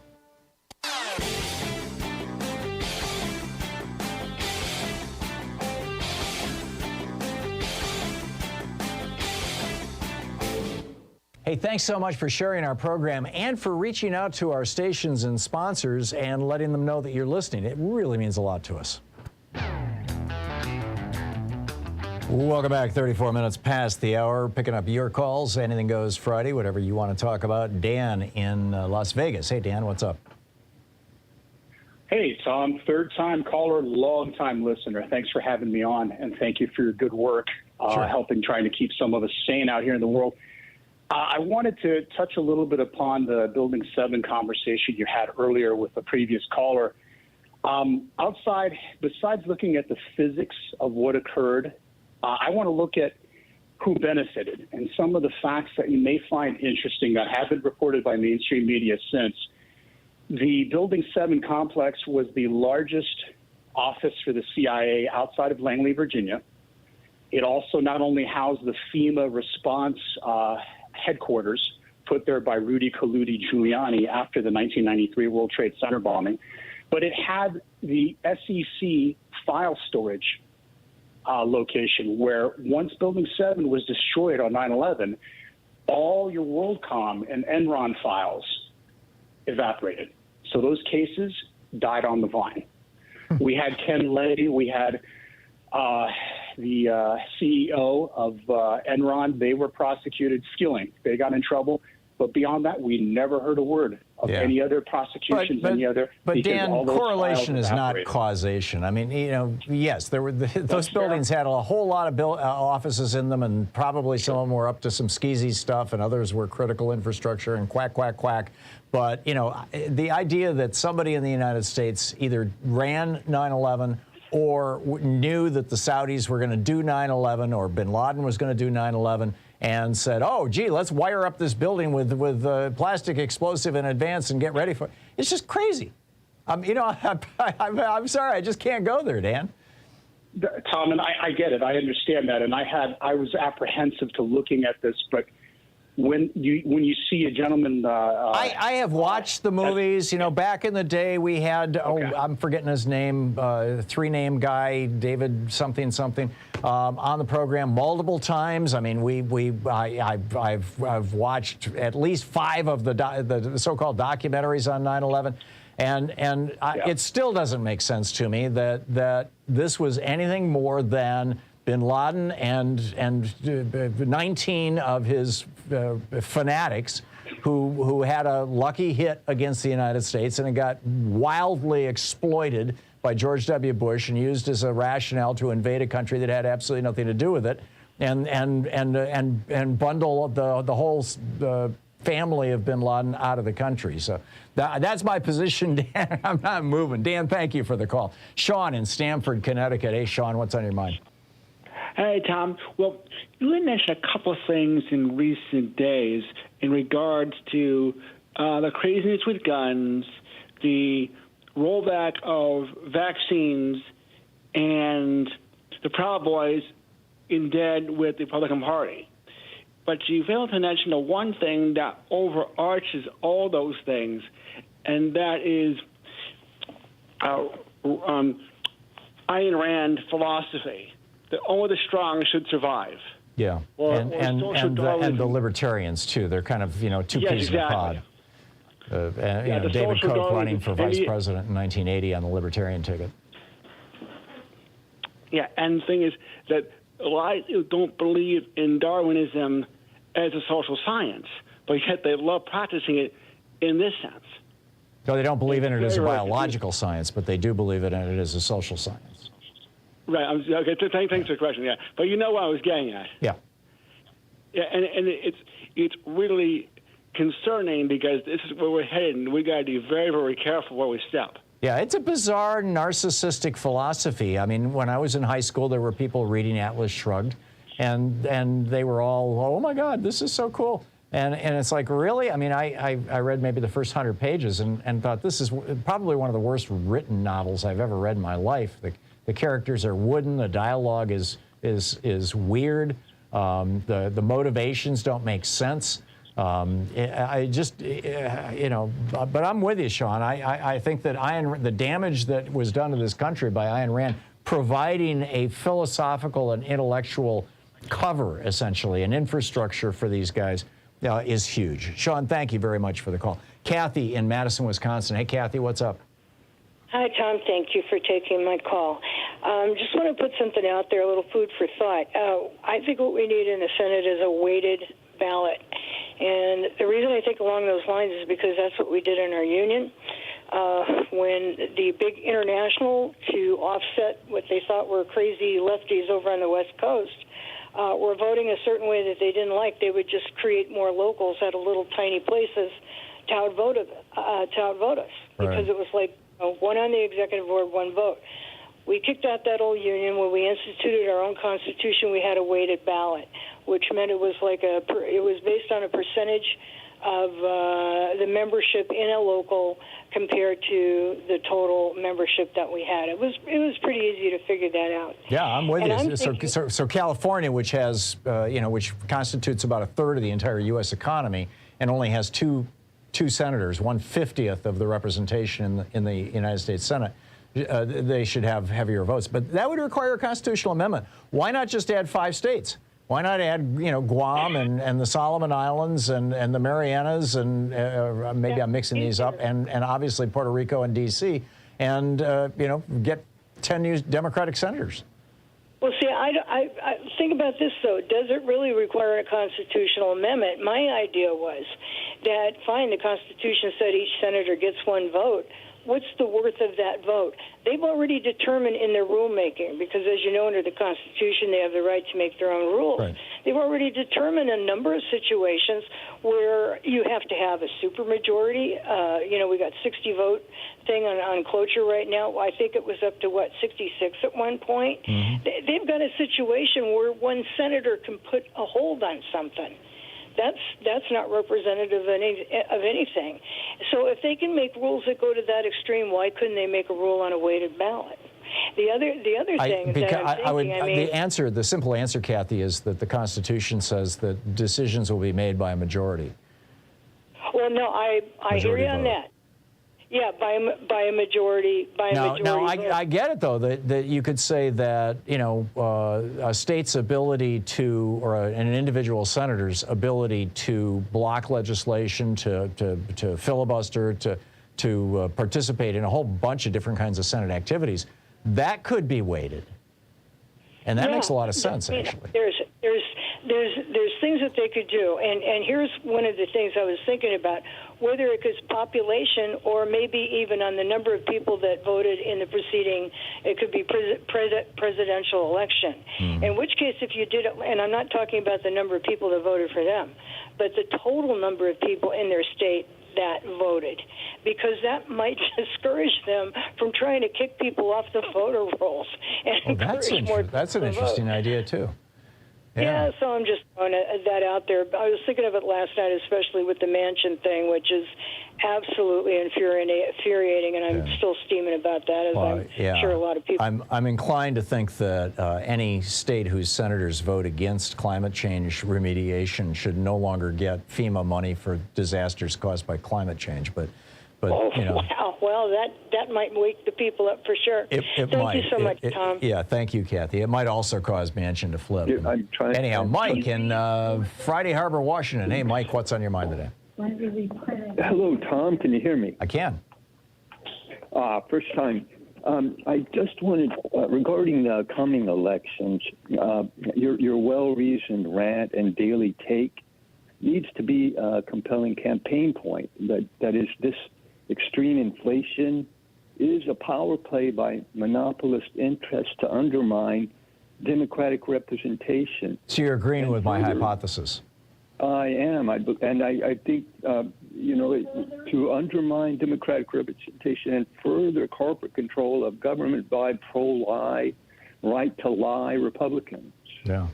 When I wrote this yesterday afternoon, Louise and I brainstorm these things before I write them, and I said, I got this idea, and I laid it out, and she was like, I don't know, that's pretty far out there. You're going to get a lot of blowback. And I was half expecting, a dozen people to call in and say, come on, Tom, you're sounding, like the 9/11 people. You're seeing conspiracies where they don't exist. And I haven't got a single call like that. Or for that matter, only a couple of comments on Twitter that were negative. So I think maybe we're onto something here, Mike. Well, I think it is a forest trees kind of issue. It's an obvious power play. It's not just about profit. Yeah. It's about long-term. It's like a twofer. Not only do they get to make extra money by jacking up their prices so that they make more profit, that they can stick in their back pockets or in their money bins. We need it. We need to. But they also hurt the Democrats. We need to campaign on this. That it is pro-lie, right-to-lie Republican there you go. I got it. Mike, thank you. 44 minutes past the hour.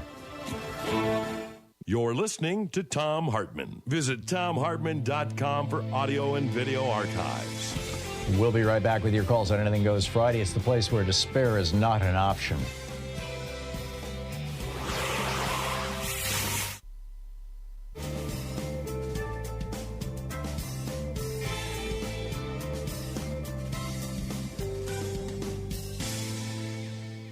And welcome back. Tim in Aloha, Oregon. Hey, Tim, thanks for watching Free Speech TV. What's up?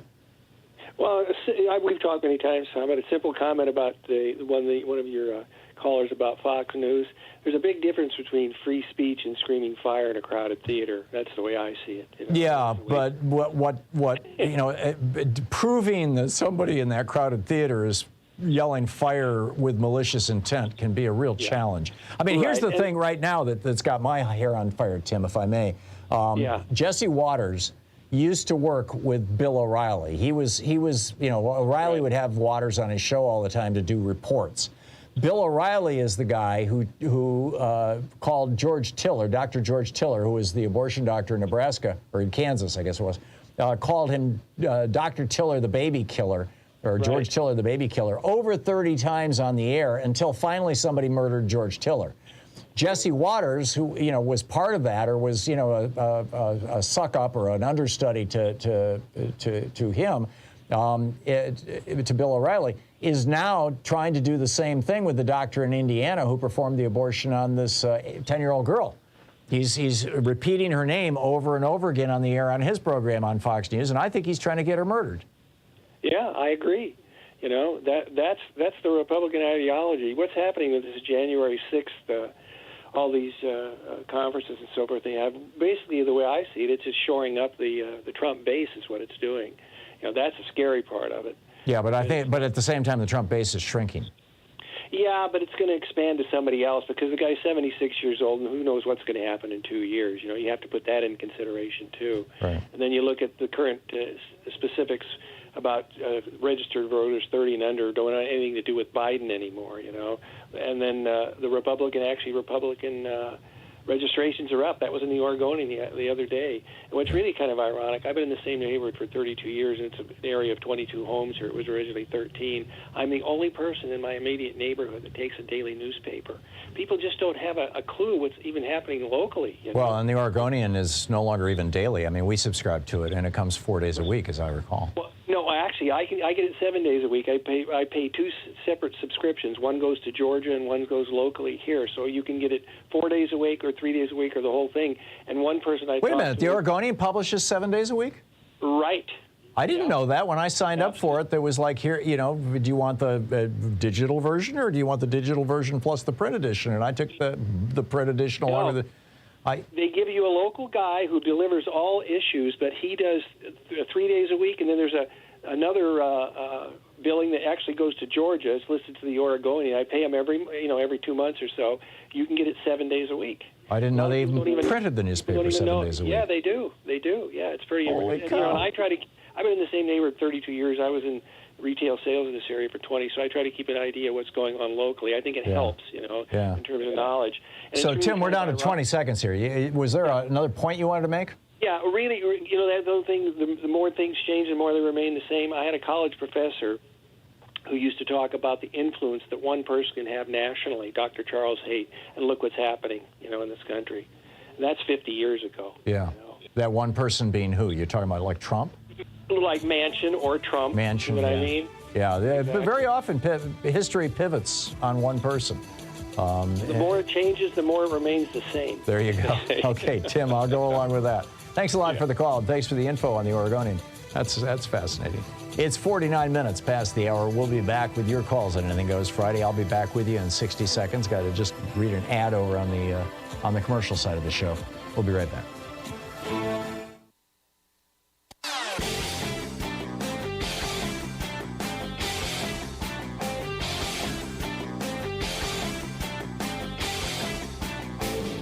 Share the Thom Hartmann Program with your friends. We're available on SiriusXM, Free Speech TV, Pacifica, commercial stations nationwide, YouTube, Twitter, Facebook, on the Thom Hartmann app, and you can even tell your smart speaker to listen to the Thom Hartmann Program.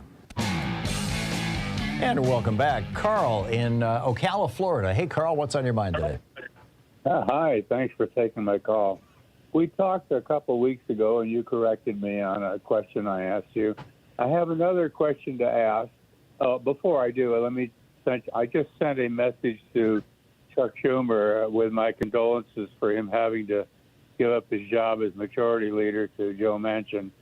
But that's a good one. That's just an aside. Yeah. I was figuring that maybe Joe Manchin and his, the fossil fuel and the pharmaceutical industry bosses will do a better job or something. Yeah. The question I wanted to ask, and you know a lot about the Constitution, and you corrected me on one problem I had. Is there not more than one way? I know there's one way. 3/4 of the states or some percentage can ratify it, and it becomes, A constitutional amendment requires a 2/3 majority in the House and Senate and 3/4 of the states, yeah. Okay, so it isn't just one or the other. It's both. It's both. It has to pass Congress first by a supermajority, and then it goes to the states. And that's why it's such a difficult process. That's why there's only 29 of them or something. Yeah, okay. Well, the last thing I wanted to ask you about was real quick. Who would I write to, or who would I communicate to, who is responsible for, or maybe there isn't a single person, for message development, delivery, mechanisms, everything for the Democratic Party? That would be Jamie Harrison. He's the chair of the chair of the Democratic Party is Jamie Harrison, and he is he's not some distant person who lives in ivory tower land. He's got a Twitter account. I'm sure you can correspond with him. I'd be surprised if you got a personal answer, but you could certainly correspond with his office. And I think Democrats.org is the official website for the Democratic Party. So, I'm sorry, what was that again? Democrats.org. Oh, okay. I don't know if you've ever been involved in debate, but you can't debate cult and dirt and sludge with issues and ideas and morals and. Well, you can try. It doesn't always work, but what's the old joke? It's no good wrestling with a pig because you just get muddy and the pig enjoys it. Yeah. So you get muddy and the pig enjoys it. Yeah. Okay, Jamie Harrison, is he a member of Congress? Or? No. He ran for Congress and lost, and I thought he did. From North or South Carolina. I think it was South Carolina, and in fact, I think he ran for the Senate. And he's a good guy. He's been on this program a bunch of times. We should invite him back more frequently, I think. Yeah, and he spells Jamie funny. It's Jamie or Jaime. J-I-A-M-E, something like that. I'll Google it. I'll find out who. Yeah. Okay. He is the chairman of the Democratic Party. Yeah, he's the guy. He's the guy that you want to talk to. Good luck, Carl. Thank you very much for the call. Paul in Big Sandy Mush Creek, North Carolina. Boy, a four-word town name. That's a big one. We're a small community at the headwaters of one of the two oldest rivers on this Great Turtle Island continent, what the Native Americans call it, the Great Turtle Island. And so the Appalachians are ancient mountains, and a lot of more biodiversity here than anywhere else on this continent, second only to the biodiversity found in one national park in Ecuador. And they have the tropical rainforest, so they outdo us, but we have the temperate rainforest.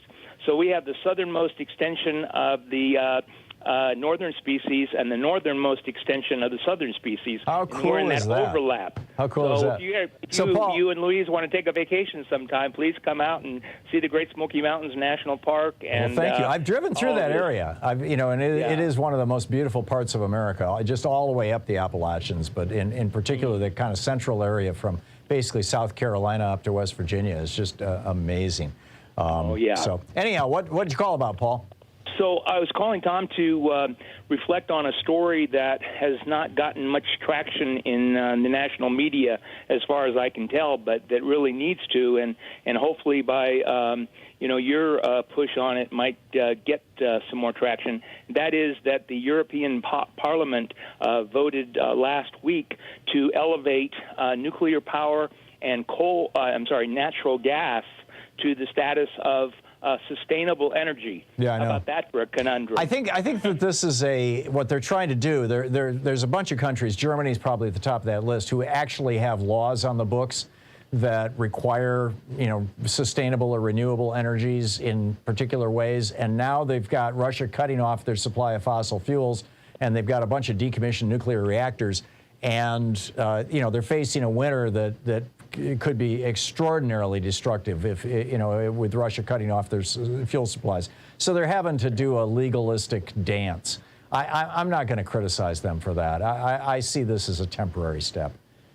Well, the only concern I have is that it might encourage the nuclear power industry and the fossil gas industry in this country that, look at our European brethren, what they're doing. Let's regain some ground here on this great they'll continent. take the publicity for what they can, but the bottom line is this is just Europe having to deal with laws that they had passed when times were a little more idyllic, and but yeah, I mean, the nuclear industry is going to do what it does. Paul, thanks a lot for the call. And thanks for raising that issue. It's an important one. Rick in Cartersville, Georgia. Hey, Rick, what's up?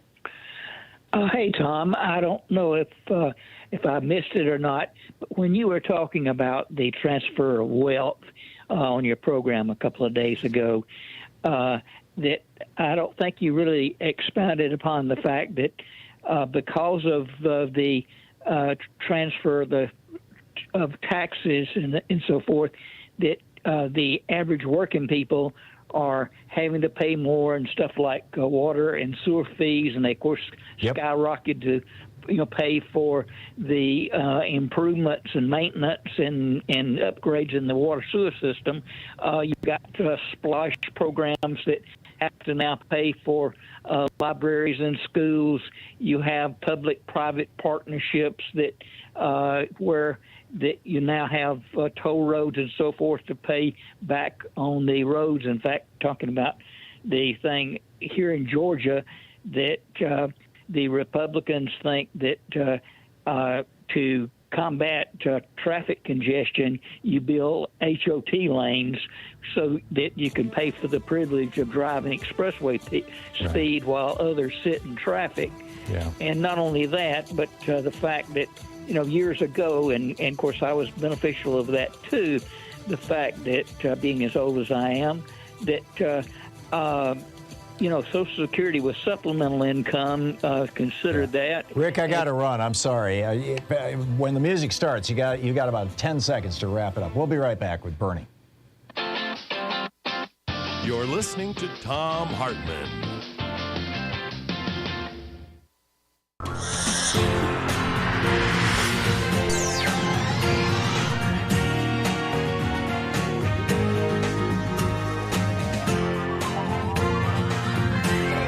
We say fight back!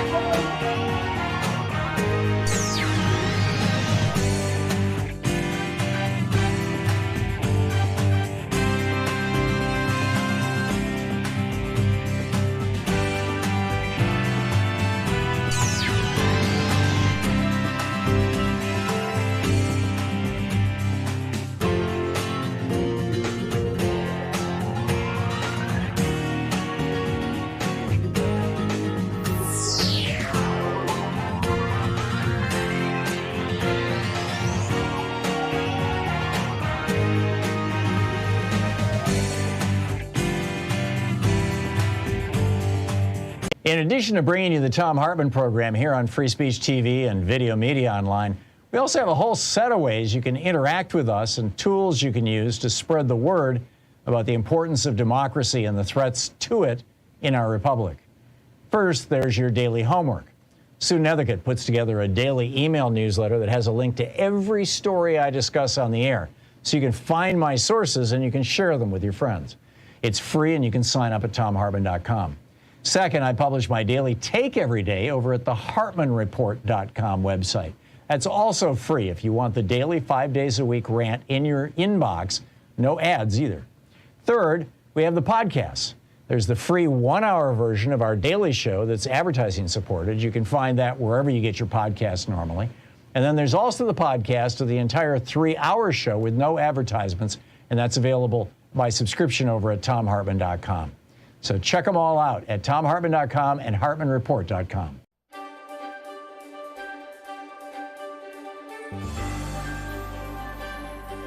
In the Thom Hartmann Book Club today, our book is by Frantz Fanon, and it's The Wretched of the Earth. This is from the chapter on national culture on page 145.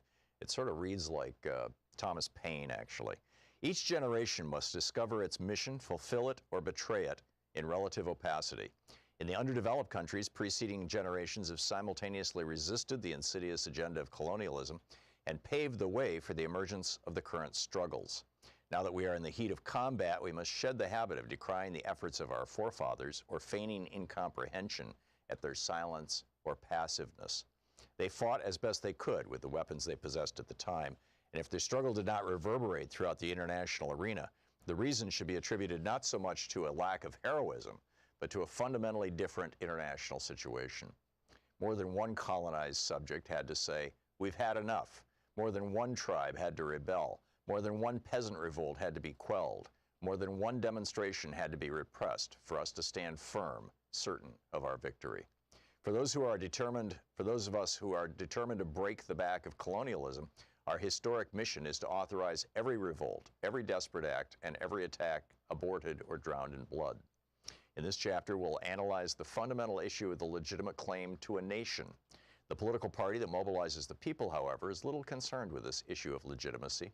Political parties are concerned solely with daily reality, and it is in the name of this reality, in the name of this immediacy which influences the present and future of men and women, that they make their call to action. The political party may very well speak of the nation in emotional terms, but it is primarily interested in getting the people who are listening to understand that they must join in the struggle if they quite simply want to exist.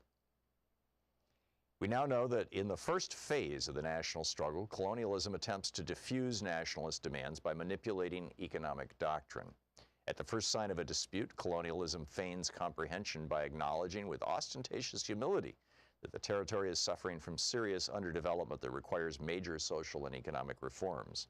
And it is true that certain spectacular measures, such as the opening of work sites for the unemployed here and there, delay the formation of a national consciousness by a few years. But sooner or later, colonialism realizes it is incapable of achieving a program of socioeconomic reforms that would satisfy the aspirations of the colonized masses. Even when it comes to filling their bellies, colonialism proves to be inherently powerless. The colonial state very quickly discovers that any attempt to disarm the national parties at a purely economic level would be tantamount to practicing in the colonies what it did not want to do in its own territory. And it is no coincidence that today the doctrine of Cartierism is on the rise just about everywhere. Cartier's bitter disillusionment with France's stubborn determination to retain ties with people it will have to feed, whereas so many French citizens are in dire straits, reflects colonialism's inability to transform itself into a nonpartisan aid program. Hence, once again, no need to waste time repeating, better to go hungry with dignity than to eat one's fill in slavery. On the contrary, we must persuade ourselves that colonialism is incapable of procuring for colonized people the material conditions likely to make them forget their quest for dignity. Once colonialism is understood where its social reform tactics would lead it, back come the old reflexes of adding police reinforcements, dispatching troops, and establishing a regime of terror better suited to its interests and its psychology. Within the political parties, or rather parallel to them, we find the cultured class of colonized intellectuals. The recognition of a national culture and its right to exist represent their favorite stomping ground. Whereas the politicians integrate their action in the present, the intellectuals place themselves in the context of history. Faced with the colonized intellectuals' debunking of the colonist theory of a pre-colonial barbarism, colonialism's response is mute. It is especially mute since the ideas put forward by the young colonized intelligentsia are widely accepted by metropolitan specialists. It is in fact now commonly recognized that for several decades, numerous European researchers have widely rehabilitated African, Mexican, and Peruvian civilizations. Some have been surprised by the passion invested by the colonized intellectuals in their defense of a national culture.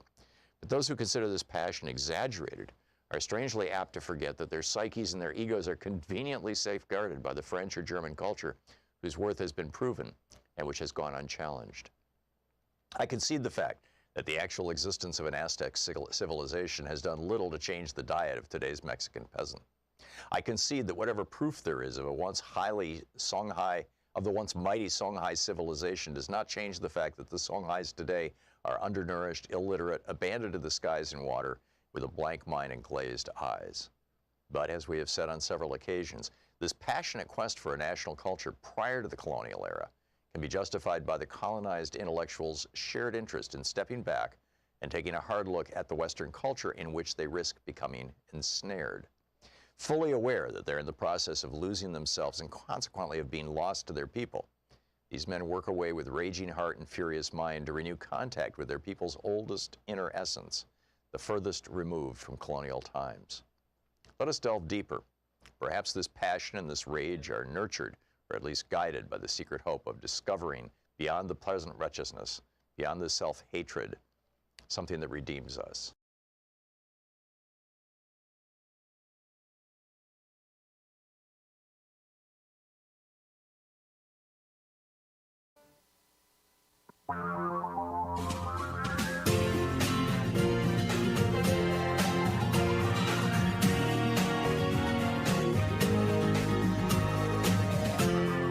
This is the Thom Hartmann Program. Welcome back to the third hour of our program. Over the last 20 years, the microchip industry has shut down more than 780 manufacturing plants in the United States and eliminated 150,000 American jobs, while moving most of its production overseas after receiving over $9.5 billion in government subsidies and loans, writes Senator Bernie Sanders in today's Guardian. Senator Sanders is on the line with us. Senator, welcome back to the program. So what's up with this program to invest, to try to bring chip manufacturing back to the United States? Well, Tom, when you want to know why the vast majority of the American people are so disgusted with corporate-controlled status quo politics, this is exactly the reason why. As you have just indicated, over the last 20 years, you have an industry which shut down hundreds and hundreds of plants in America. Sean? Last year, I think the top 5 companies, Intel and Texas Instruments and the other, combined made something like $70 billion in profits. So you have an industry that threw American workers out on the street, moved abroad, today is very profitable. And you know what the United States Congress is about to do next week? The Senate is about to vote on a $52 billion blank check, no strings attached, no demands, no protections for the American people, going to a handful of large microchip companies, begging them, bribing them, please don't leave America. Here's a check for $52 billion. That is pathetic, and I certainly am going to vote against that legislation. Yeah, it seems like a variation on what Walmart has been doing to us for 40 years. You know, sure, we'll open a store in your community. Just give us a 20-year tax abatement and $1 million. Right. I mean, it is. What's even uglier about that is that there is no debate, certainly not on my part, that we have a serious crisis in terms of microchips. Microchips, the very sophisticated microchips, are the future of the world's economy. We need them for automobiles. You need them for the military. You need them for healthcare. They are very, very important. And yet you have companies, and we hear from the military how important it is, you know, for our defense.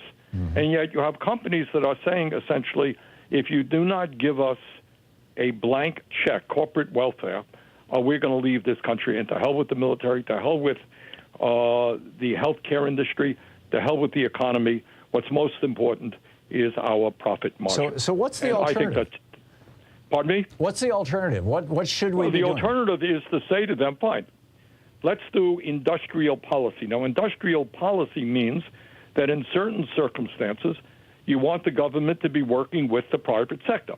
And the private sector has a right to make a profit. The government has a right to gain its interest. In this case, we want microchip manufacturing done in the United States so our economy is strong and we are protecting the needs of working families. That's a legitimate concern of the government. But you don't simply give a blank check to an industry which has shown its contempt for the American people and the United States in years past. You sit down with them and you say, okay, listen, we're going to give you money. But you know what? If you make money, if you make profits as a result of this, which they certainly will, unless I'm very mistaken, you're going to share those profits with the American people. Right. Oh, and by the way, if there is an effort to organize a union in your industry or in your company, you're not going to oppose that. And by the way, you're not going to do stock buybacks with this money. You're not going to use taxpayer dollars to simply give it to your wealthy stockholders. Right. So there are strings that you put onto that legislation which benefits not just the companies, but the American people as well. Yeah, that seems like an entirely reasonable way to do it. And I mean, that was the basis of a lot of FDR's policies and even some of LBJ's, wasn't it? It's the basis of what we did during the pandemic. All of these things that I am asking for were passed unanimously in the CARES Act. Yeah, there you go. So it's, you don't just give money away without protecting taxpayers, without protecting the needs of working families. But it is what this is about, Tom, and I know I'm speaking to the choir here because you have been talking about this for decades. What you're looking at is a rigged economy in which the very rich are getting much richer. This, once again, with this particular industry, they're doing phenomenally well. Yeah. Their profits are very, very high. They don't need a blank check corporate bailout. But in general, what you're seeing in America today is the people on top, billionaire class, doing phenomenally well. They made some $2 billion. They saw a $2 trillion increase in wealth during the pandemic, while working families are falling further and further behind. You're looking at an unprecedented level of corporate greed. While the price of gas is in decline right now, it is outrageously high at the same exact time as the oil companies are making huge profits. Food prices are high at the same time as food companies are making huge profits. And what all of this is about is the stranglehold that big money has on both political parties. Yeah. Now and that is something that we have got to continue working on. This is not what democracy is about. This is a corrupt political system. It's a rigged economy. It's there to benefit the very rich at the expense of the middle class and working families. Yeah, as Jimmy Carter said on this program, we are rapidly becoming an oligarchy rather than a democracy, and it's not a good thing. There. We're there.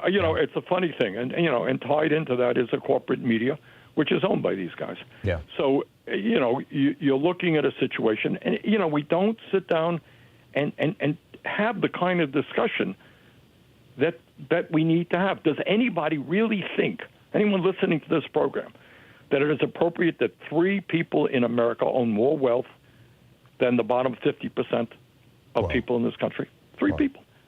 Wow. That the top 1% owns more wealth than the bottom 92%, that in industry after industry you have a handful, whether it is Wall Street, in Wall Street right now, and I'm sure you have talked about it, but the corporate media doesn't. You got 3 Wall Street firms, BlackRock, State Street, and Vanguard, who control assets of over $20 trillion. It's greater than the GDP of the United States. That's the GDP of the United States. Right. 3 Wall Street firms. They are the major stockholders in hundreds of companies, including the major banks in America. So what you got, President Carter was wrong. It's not that we're moving to an oligarchy. We are there. Yeah, well, we are there right now. This was about 8 years ago that he said that. Yeah, but I'm with you. He was right then. So we're there, and they control. And then you look at what's going on politically today. You have groups like AIPAC and other super PACs putting in huge amounts of money to defeat progressives who are running for, Congress in Democratic primaries. So, the issue of the moment is how we address the greed and the power of the billionaire class and large corporations who are very religious people, Tom, but their religion is greed. Yeah. And you got 150 billion, that's not enough. They want 200 billion. They got 18% profits. That ain't enough. They need 25%.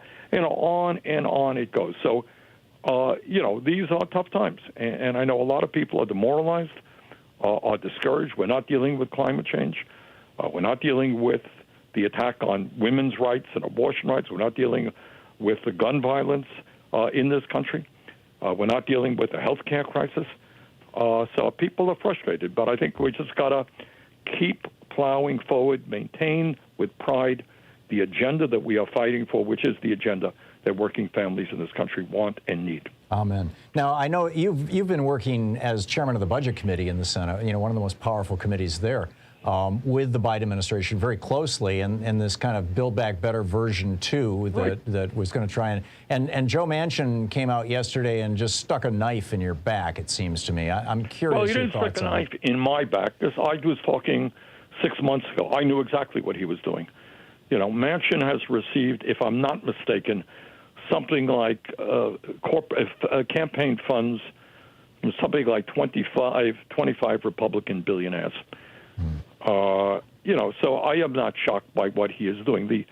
The difficulty is that, the Democrats, we only have 50 people in the Democratic caucus. We managed, and I worked very hard on this, to pass the American Rescue Plan, which in my view is one of the most consequential pieces of legislation ever passed and helped us get out of that terrible, terrible economic situation and pandemic that we were in.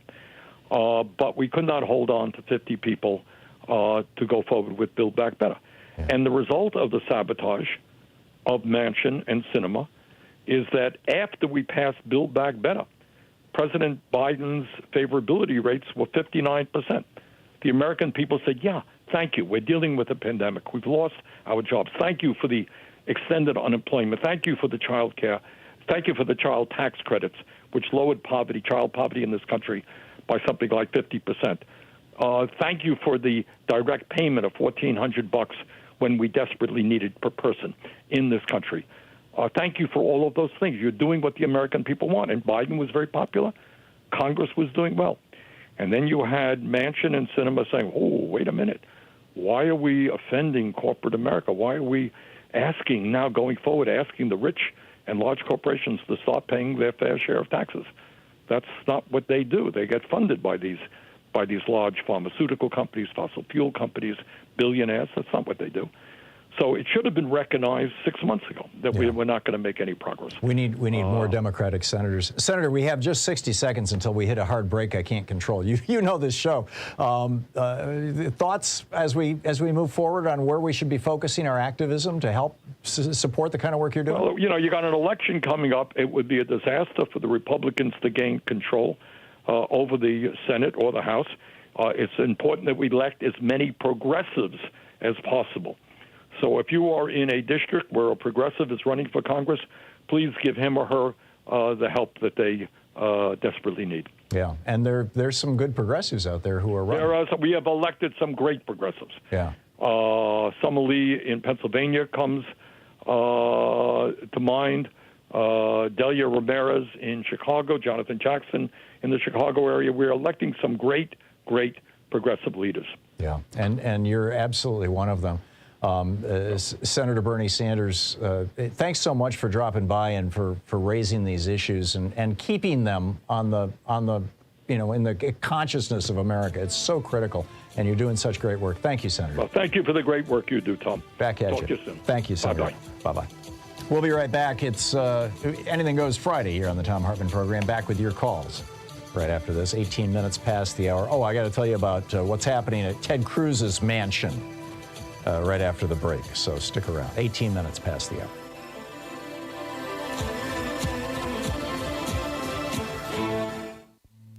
This is the Thom Hartmann Program. Well, the DHS Inspector General has now briefed the January 6th committee on the erased messages. This drama is going to get weird.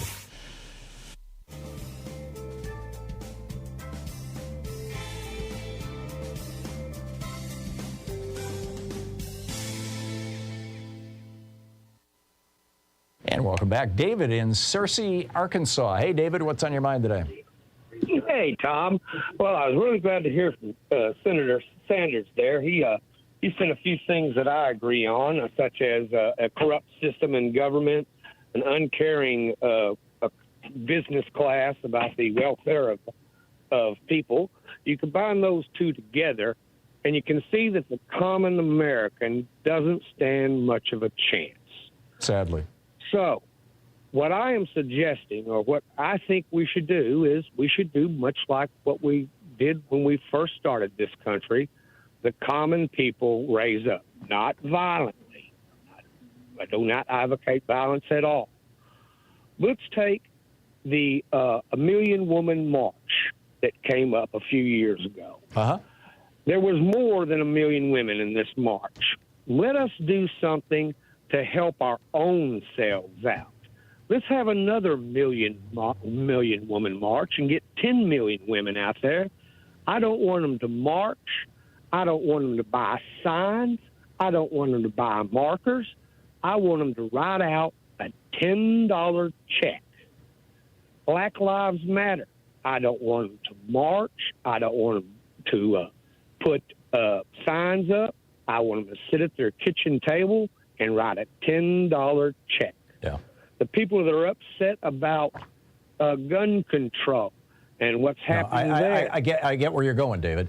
All of these issues, we need to be supporting the people who are working on these issues, and we need to be supporting the politicians who are behind them. I'm completely with you, David. Thank you very much.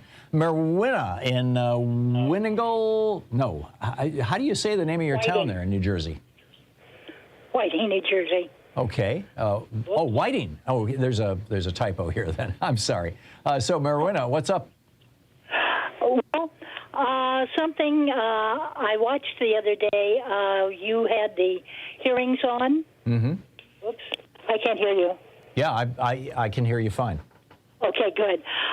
You had the hearings on. Thank you for that, because every other station I tried didn't. And Liz Cheney was talking about the right wing's excuses for Trump. And one of the ones she mentioned was that they're saying now that his advisors were so bad that he didn't know right from wrong. Oh, geez. Do you remember the McNaughton rule? The what? McNaughton rule. It was an 1843 case that defined criminal insanity as being not having the ability to know right from wrong. Yeah, I'm familiar with the concept. And it was the rule clear up into this century, mm-hmm.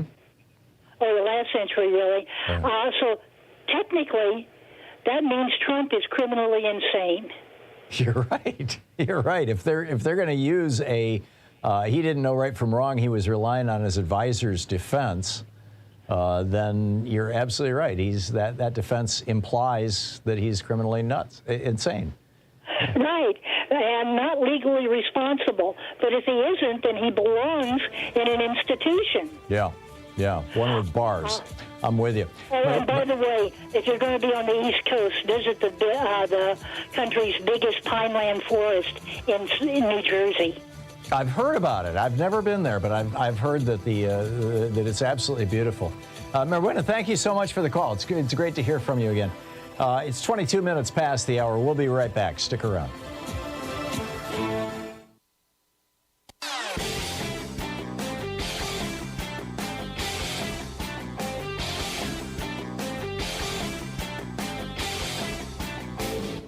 Missed my opening rant today? It's usually published over at HartmannReport.com, where you can read it and share it with your friends for free. Check it out, HartmannReport.com.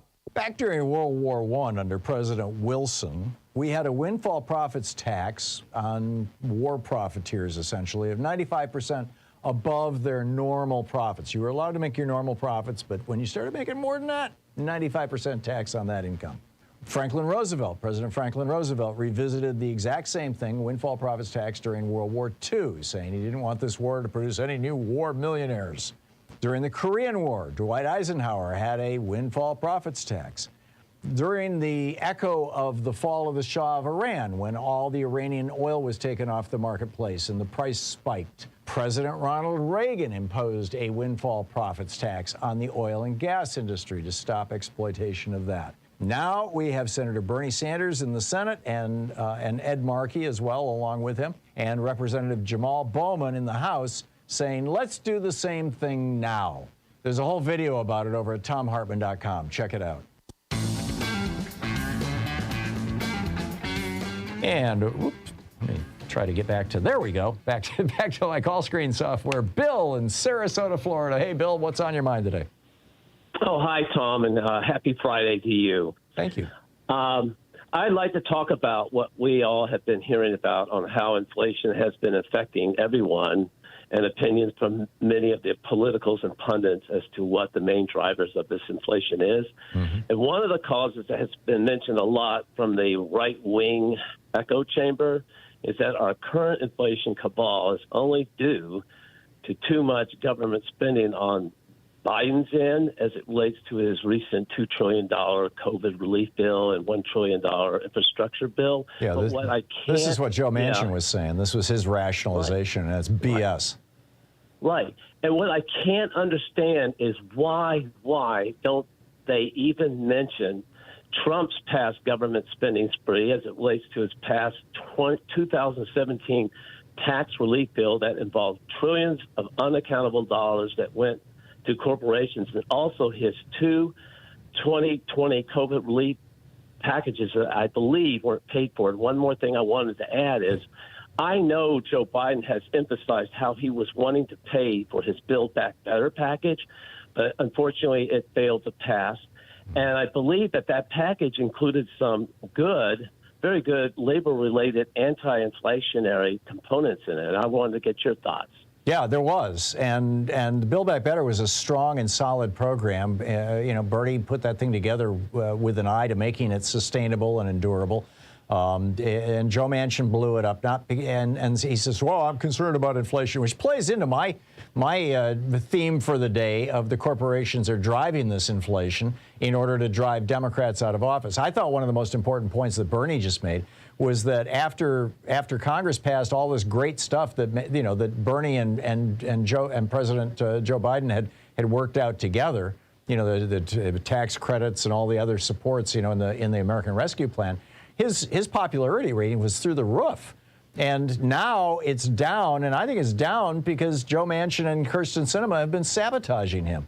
And if somebody asked me right now, is President Biden doing a great job? I'd say, to just some random surveyor, I'd probably say, no, I want him to get these things done. I want him to take names and kick ass. I want him to do whatever's necessary to make it happen. So I think that there's a lot of frustration around that. And I personally, Bill, I think the sabotage has nothing to do with inflation. It has everything to do with not raising taxes on the 25 billionaires, Republican billionaires who support Joe Manchin and the other billionaires who support Kyrsten Sinema. That's what this is all about. It's oligarchy, as Bernie said. We'll be right back.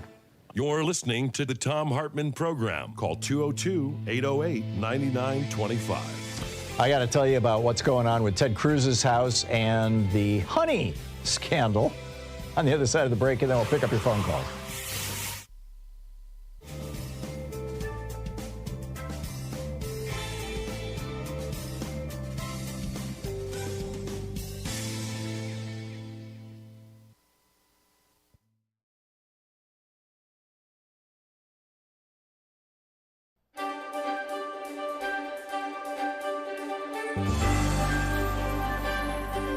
In the Thom Hartmann Book Club today, our book is by Frantz Fanon, and it's The Wretched of the Earth. This is from the chapter on national culture on page 145.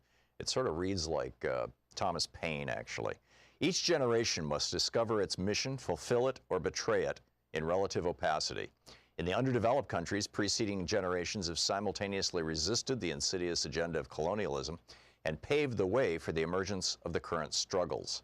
Now that we are in the heat of combat, we must shed the habit of decrying the efforts of our forefathers or feigning incomprehension at their silence or passiveness. They fought as best they could with the weapons they possessed at the time, and if their struggle did not reverberate throughout the international arena, the reason should be attributed not so much to a lack of heroism, but to a fundamentally different international situation. More than one colonized subject had to say, "We've had enough." More than one tribe had to rebel. More than one peasant revolt had to be quelled. More than one demonstration had to be repressed for us to stand firm, certain of our victory. For those of us who are determined to break the back of colonialism, our historic mission is to authorize every revolt, every desperate act, and every attack aborted or drowned in blood. In this chapter, we'll analyze the fundamental issue of the legitimate claim to a nation. The political party that mobilizes the people, however, is little concerned with this issue of legitimacy. Political parties are concerned solely with daily reality, and it is in the name of this reality, in the name of this immediacy which influences the present and future of men and women, that they make their call to action. The political party may very well speak of the nation in emotional terms, but it is primarily interested in getting the people who are listening to understand that they must join in the struggle if they quite simply want to exist. We now know that in the first phase of the national struggle, colonialism attempts to diffuse nationalist demands by manipulating economic doctrine. At the first sign of a dispute, colonialism feigns comprehension by acknowledging with ostentatious humility that the territory is suffering from serious underdevelopment that requires major social and economic reforms. And it is true that certain spectacular measures, such as the opening of work sites for the unemployed here and there, delay the formation of a national consciousness by a few years. But sooner or later, colonialism realizes it is incapable of achieving a program of socioeconomic reforms that would satisfy the aspirations of the colonized masses. Even when it comes to filling their bellies, colonialism proves to be inherently powerless. The colonial state very quickly discovers that any attempt to disarm the national parties at a purely economic level would be tantamount to practicing in the colonies what it did not want to do in its own territory. And it is no coincidence that today the doctrine of Cartierism is on the rise just about everywhere. Cartier's bitter disillusionment with France's stubborn determination to retain ties with people it will have to feed, whereas so many French citizens are in dire straits, reflects colonialism's inability to transform itself into a nonpartisan aid program. Hence, once again, no need to waste time repeating, better to go hungry with dignity than to eat one's fill in slavery. On the contrary, we must persuade ourselves that colonialism is incapable of procuring for colonized people the material conditions likely to make them forget their quest for dignity. Once colonialism is understood where its social reform tactics would lead it, back come the old reflexes of adding police reinforcements, dispatching troops, and establishing a regime of terror better suited to its interests and its psychology. Within the political parties, or rather parallel to them, we find the cultured class of colonized intellectuals. The recognition of a national culture and its right to exist represent their favorite stomping ground. Whereas the politicians integrate their action in the present, the intellectuals place themselves in the context of history. Faced with the colonized intellectuals' debunking of the colonist theory of a pre-colonial barbarism, colonialism's response is mute. It is especially mute since the ideas put forward by the young colonized intelligentsia are widely accepted by metropolitan specialists. It is in fact now commonly recognized that for several decades, numerous European researchers have widely rehabilitated African, Mexican, and Peruvian civilizations. Some have been surprised by the passion invested by the colonized intellectuals in their defense of a national culture. But those who consider this passion exaggerated are strangely apt to forget that their psyches and their egos are conveniently safeguarded by the French or German culture whose worth has been proven and which has gone unchallenged. I concede the fact that the actual existence of an Aztec civilization has done little to change the diet of today's Mexican peasant.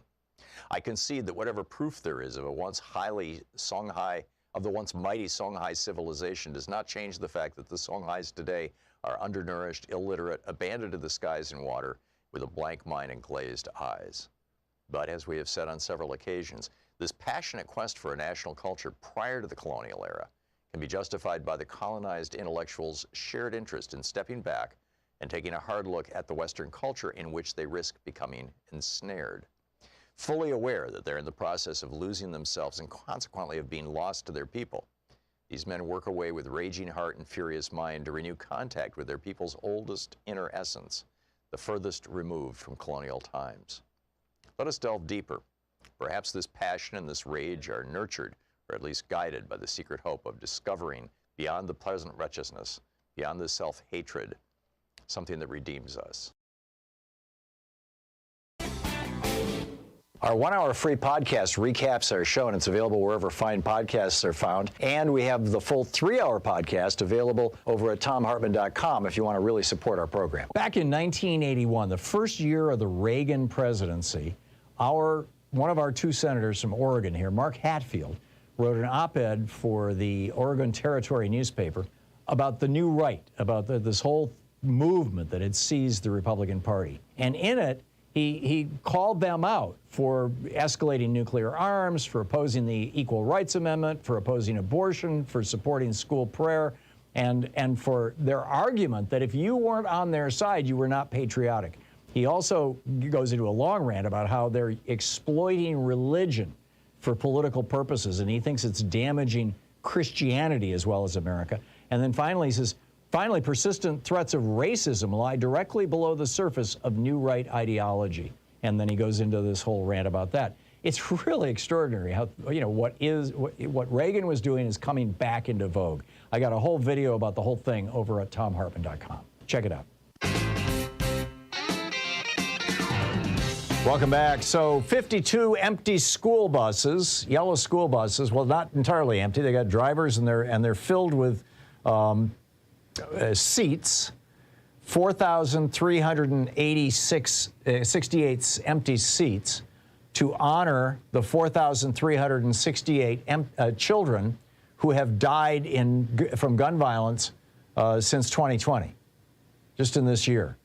Right, or the last, maybe since I'm not sure if that's the beginning or end of 2020, but the first bus carried items from, and this mile-long caravan of buses drove from Houston to Ted Cruz's mansion.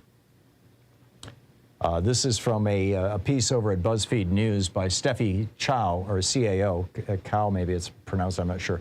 The first bus carried items from school shooting victims, including a pair of worn-out checkered vans from 15-year-old Grace Mullenberger, killed at her Santa Clarita High School in 2019, a kindergarten graduation card with a smiling teddy bear on it, awarded to Sandy Hook victim Chase Kowalski, and a LeBron James Miami Heat jersey adored by Joaquin Oliver, who died in the Parkland school shooting in 2018.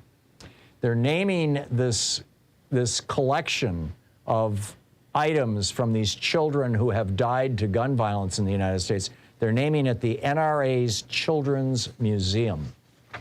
And they brought it by bus caravan to Ted Cruz's house. This is the leader of this movement is let me find his first name here. Manuel Oliver. He's the father of Joaquin Oliver, whose Miami Heat jersey is in this collection. And Mr. Oliver hand-delivered a letter from his late son Thursday. Now, this is amazing. His son was 12 years old when he was murdered, and with a gun. And his son had written a letter to the Senate before he died. And it said, quote, I am writing this letter to talk to you about how this is a 12-year-old. I am writing this letter to talk to you about how we are going to solve this gun law movement. Most of you have a problem with the idea of universal background check. Why are you mad that there's a background check? It's for your own good. Maybe you're fond of having crazy people with death machines. You shouldn't have anything against background checks if you're innocent. This is what a 12-year-old wrote. So his father, this is Joaquin Oliver, his father, where's his name again? Manuel Oliver, wanted to hand-deliver that letter to Ted Cruz. They drove this mile-long caravan of buses to Ted Cruz mansion in Texas. Cruz sent his security guy out. He's got full-time, round-the-clock security. He sent a security guy out to receive it and then called the police. And the police circled the caravan and drove them off. The story in BuzzFeed, Oliver hand-delivered a letter from his late son Thursday to the home of Cruz, who has received a total of $749,000 from the NRA. Amazing. There have already been more than 300 mass shootings this year. So there's that. And then there's this crazy alert. Honey, I'm home takes on a whole new meaning. The FDA has issued a recall announcement, which is pretty incredible, for a product called Kingdom Honey Royal Honey VIP. This honey is being sold on the internet, and it turns out that it contains, I hope I'm pronouncing this right, sildenafil, which is the chemical name for Viagra. Honey with Viagra, the active ingredient in, the sildenafil, the active ingredient in Viagra. Turns out that this was apparently intentional. The product comes in a golden box, and this is from the recall notice. The product comes in a golden box and contains 12 sachets of 20 grams of honey with different expiration dates stamped on the back side. It is promoted and sold for sexual enhancement on various websites. Very strange. But, you know, hey. Honey, I'm home takes on a whole different meaning, I guess. And,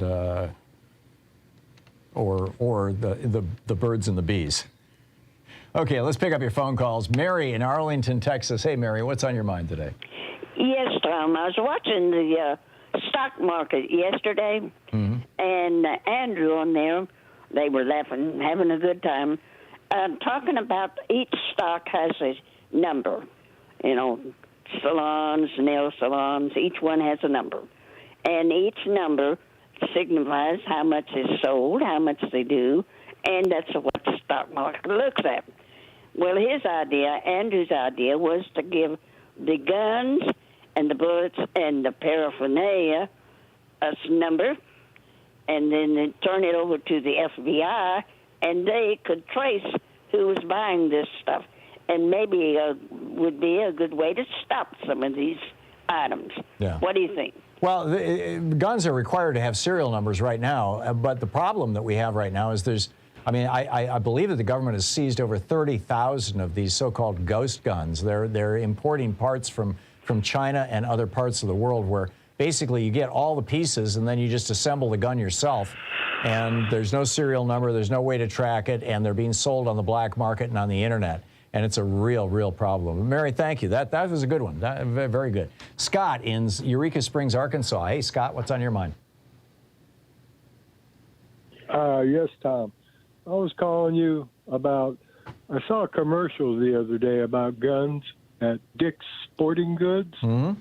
And Dick's has stopped selling them, haven't they? Pardon me? Didn't Dick's stop selling guns?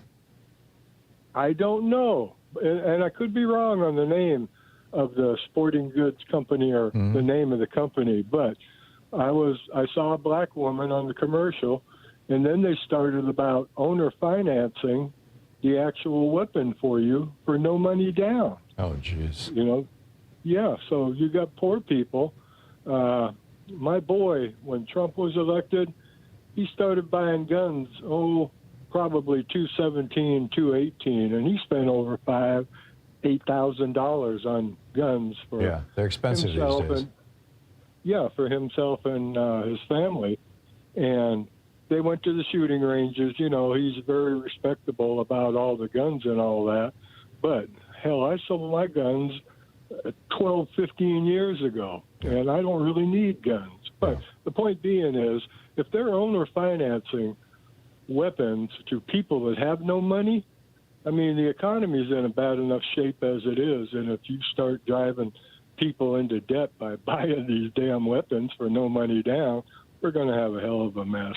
Yeah, I'm with you. And when we need to spread the word that if you have a gun in your home, it does not make you safer, it makes you less safe. You are more likely to be the victim of that gun, accidentally or even intentionally. Having a gun in your home increases the probability of accidental or intentional death, whether by homicide or suicide or accident. And it's irrefutable. The numbers are absolutely solid. If you buy a gun, you are more likely to die or be injured than if you don't have a gun in your home. It's very, very simple and straightforward. Scott, thank you. Thank you for sharing that. It was a good one. Richard in Hanover, New Hampshire. Hey, Richard, what's up? Yes, I wanted to let you know that in 1936, MIT started building the first of 6 solar houses, and they had a MIT Solar Energy Research Project. My Uncle Schuyler, who I lived with after I was in the 2nd grade, made a lot of the hardware for the solar panels. And this is that for hot water and for heating the house? Water and heating, yeah. You can look this up as I did on my computer, Solar Houses, MIT Buildings. Yeah. And that's the technology that Jimmy Carter put on the roof of the White House. Those were not photovoltaic. Right. They were for heating water for the White House. That's right, yeah. Yeah, these were panels that were flat. They weren't the chips like we have now. But MIT was also doing research for the oil companies. My uncle Schuyler worked on those too. But I'm sure that the fossil energy companies put a squelch to this. Yeah, I think so. And just imagine if back in 1936, when they were doing that research at MIT, across the southern half of the United States, where year-round you could easily heat water with a solar panel on your roof. I mean, this is long before any kind of electronic technology, right? Just sunlight heating the water. How much less energy we would have used, and how much fewer fossil fuel, or how much less fossil fuel we would have used. Richard, excellent. Thank you very much for sharing that. Lee in Lincoln City, Oregon. Hey, Lee, what's up? Hey, how you doing, Tom? Good. Hope you and your family are good. Thank you. Say, I have a quick thing here, a suggestion for Ziggy. Okay. Lock him up. Lock him up. Oh, yes. There you go. In quotation marks. That would be a good one. Yeah, a good one there. And then one other quick thing, and then I'll get to my question. Pete Buttigieg, president. Yeah, he's a very smart guy. I love the fact that he keeps going on Fox News and eating their lunch. Oh, I don't see that. I don't watch. Yeah, okay. Oh, and yeah, he likes to get rid of the Electoral College too. So it's all over the internet. Whenever Pete Buttigieg goes on Fox, he just destroys them. I'm surprised they keep inviting him back. But you called about he's Lee. A good guy. We're okay, so what I called about was Alaska, and Joe is doing something with drilling up there again, and I'm concerned because one of my favorite sites on the internet is explore.org, which your fans should look at, and it would help ease the tension. I think they issued a permit for a site, not the whole in Anwar. Which is depressing and sad and unfortunate. And the rationale is, we need more oil. The price of oil is out of control and all that kind of stuff. Right. We need to get off. And Russia's taking oil off the market. And I understand all that. I understand realpolitik. But it's not a done deal yet, right? I think it is. I'm not certainly, but I believe it is. But it is, it is kind of a kick in the shins, sadly. But, life goes on. He's doing more good than bad. So it's 46 minutes past the hour. You're listening to Thom Hartmann. Visit ThomHartmann.com for audio and video archives. I think our standards have changed. He's not Donald Trump. No. Joe Biden has done a lot of good. It's just, a lot of it has been blocked by Manchin and Senate.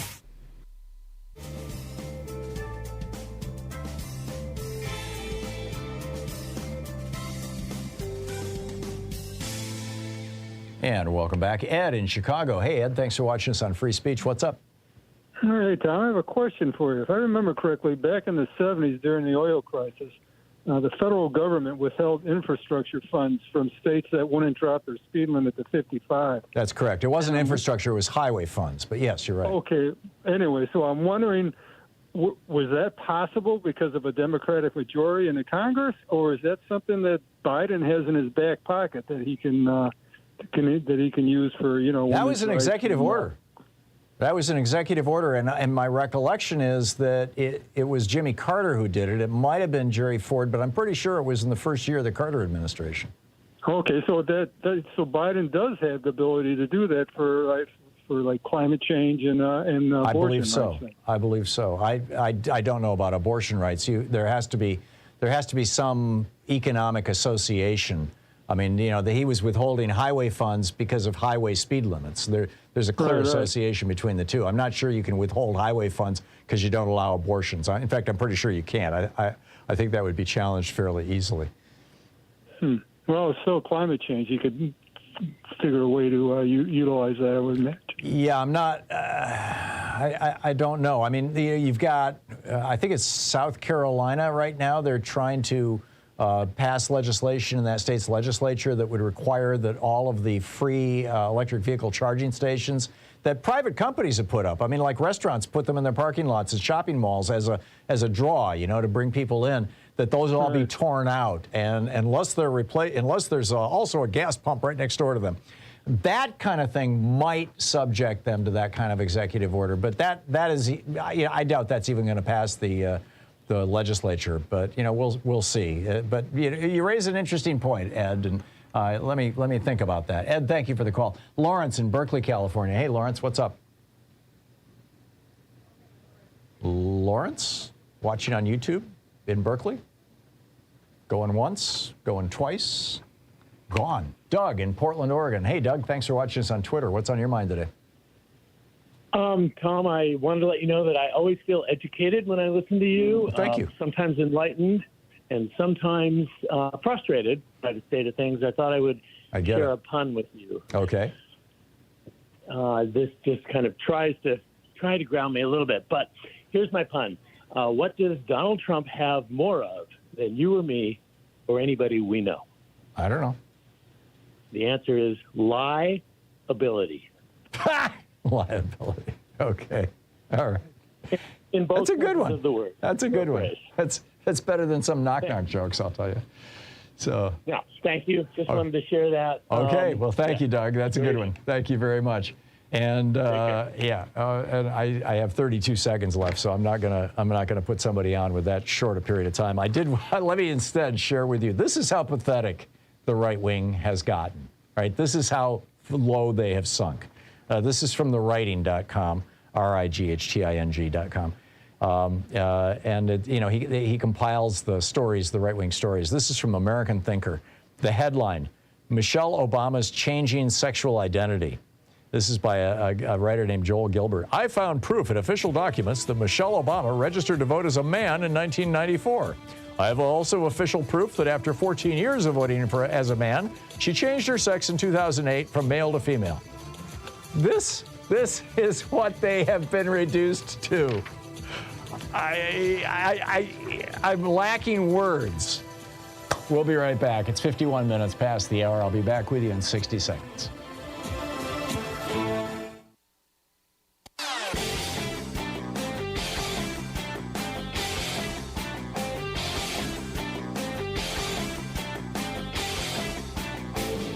Hey, I've got a new book out. It's called The Hidden History of Big Brother in America, How the Death of Privacy and the Rise of Surveillance Threaten Us and Our Democracy.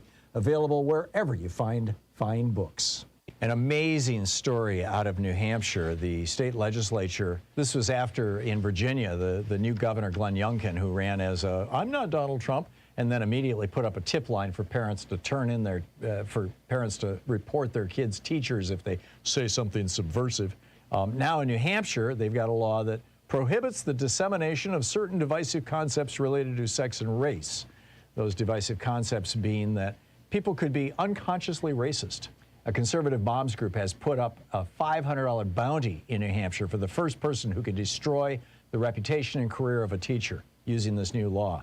So the teachers union sued the state of New Hampshire, and now the Republicans in New Hampshire, who control the state, are fighting back by putting up a new law that is going to require teachers to take a loyalty oath and ban any, quote, any negative account or representation of the founding and history of the U.S.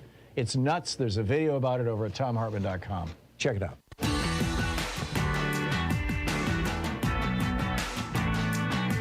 And welcome back, picking up your calls. John in Seattle. Hey, John, what's on your mind? Yeah, Tom, thanks for taking my call. I was understanding that when Cheney got that phone call or that message from the attorney from the staffer that was a witness, that the DOJ never followed up with it as far as they could have had that staffer call him back and have it recorded, and that was something that got past the DOJ. They never followed up on it. Yeah, I heard a conversation about that yesterday on MSNBC. It was pretty speculative, though. But yes, yeah. I mean, the fact is that they didn't. They could have done basically a sting operation, and frankly, I think they should have. I'm with you. And then the other one is I heard that Trump is looking to run early for his candidacy, and right. He's looking at DeSantis over one shoulder. He might not want to have him indicted because of that. He's running for president. That's his bet, is that if he's a candidate for president, the DOJ won't go after him. And also, he thinks that'll help him get out ahead of DeSantis. Who knows? I'm skeptical. The day that he actually officially announces is the day that a large part of his current grift, which is making him hundreds of millions of dollars, fleecing cash out of his donors, comes to an end. And so I'm very, very skeptical. John, thanks for the call. Pat in Mason, Michigan. Hey, Pat. I broke my back skydiving in Mason, Michigan. What's up? Oh, no. Yeah. At Jewett Airfield. Yep. I was 19 years old. Yeah. Oh, boy. Love your show. Been following you since Air America. Thank you, Tom. You give all of us intelligence, feelings, education, and peace. Thank you. I'm calling because now, since I'm a second-class citizen as a female, I was thinking about how farmers, when a calf is in trouble or dies inside a cattle or a cow, how the farmer has to expel that calf if it's dead so that the cow can still live. Mm-hmm. But we can't do that for human beings, apparently. Oh, that's an interesting point. And how sad that is. Yeah. Yeah. So that's all I have called to say. Yeah, well, that was a good one, Pat. I would add that when animals are in excruciating pain and dying, we also help them along the way. And death with dignity is only available in a few states. We have it here in Oregon, but it's only available in a few states. And it's just so sad that we don't treat humans as well as we treat our pets. Pat, thank you. And give my greetings to Mason. Mason, Michigan. Norm in Tampa, Florida. Hey, Norm. Thanks for listening to Sirius XM. What's up? Hey, how you doing? Good. Hey, listen, Tom, something concerns me here about 3 weeks ago, a case that has not been discussed. It was a 9-0 case decided by the Supreme Court that affect doctors in terms of narcotic analgesic prescribing, called the Ruhan Khan case, which the Supreme Court simply slapped down the DOJ and DEA for the prosecution of doctors, saying that they had to knowingly and intentionally divert medication, and the DOJ was using a lower standard. Oh, that's interesting. I didn't even know about that, Norm. And that's a good thing, it sounds like. Yeah. Read this, because, you and I talked about this opioid. Well, and simply what this decision said was this opioid crisis that they talked about has been a complete hoax. Amazing. Norm, thanks a lot for the call. It's great to hear from you, and I do appreciate it. Where'd my list go? There it is, right here. Hey, special thanks to Louise Hartman, Sean Taylor, Nate Atwell, Jamie Holly, Joyce the Hammer, Nance, Nigel Peacock, Sue Nethercutt, Patrick Coit, Geraldine Halbert, Ron Hartenbaum, Chase Spross, Nicholas Miller, Pat Sweeney, Al Gorilla Rhythm, Connor Arroyo, and Carna Verdi. Have a wonderful weekend. Get out there and enjoy the summer, huh? and we'll see you on Monday. In the meantime, also get out there and get active. Tag You're It. Have a great weekend.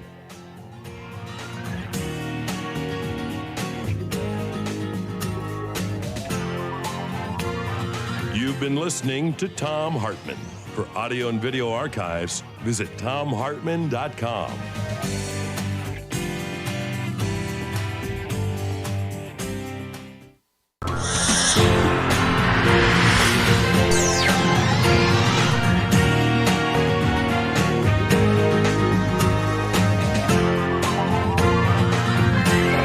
We say fight back!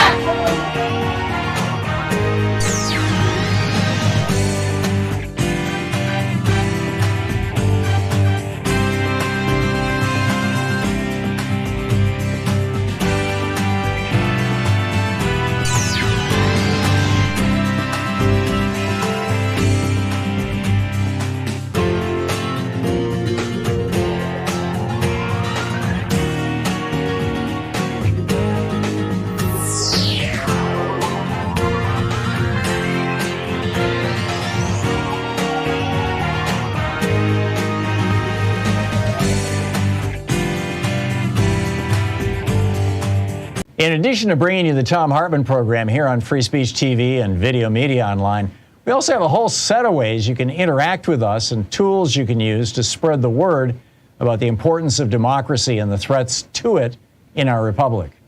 First, there's your daily homework. Sue Nethercutt puts together a daily email newsletter that has a link to every story I discuss on the air, so you can find my sources and you can share them with your friends. It's free and you can sign up at thomhartmann.com. Second, I publish my daily take every day over at the HartmannReport.com website. That's also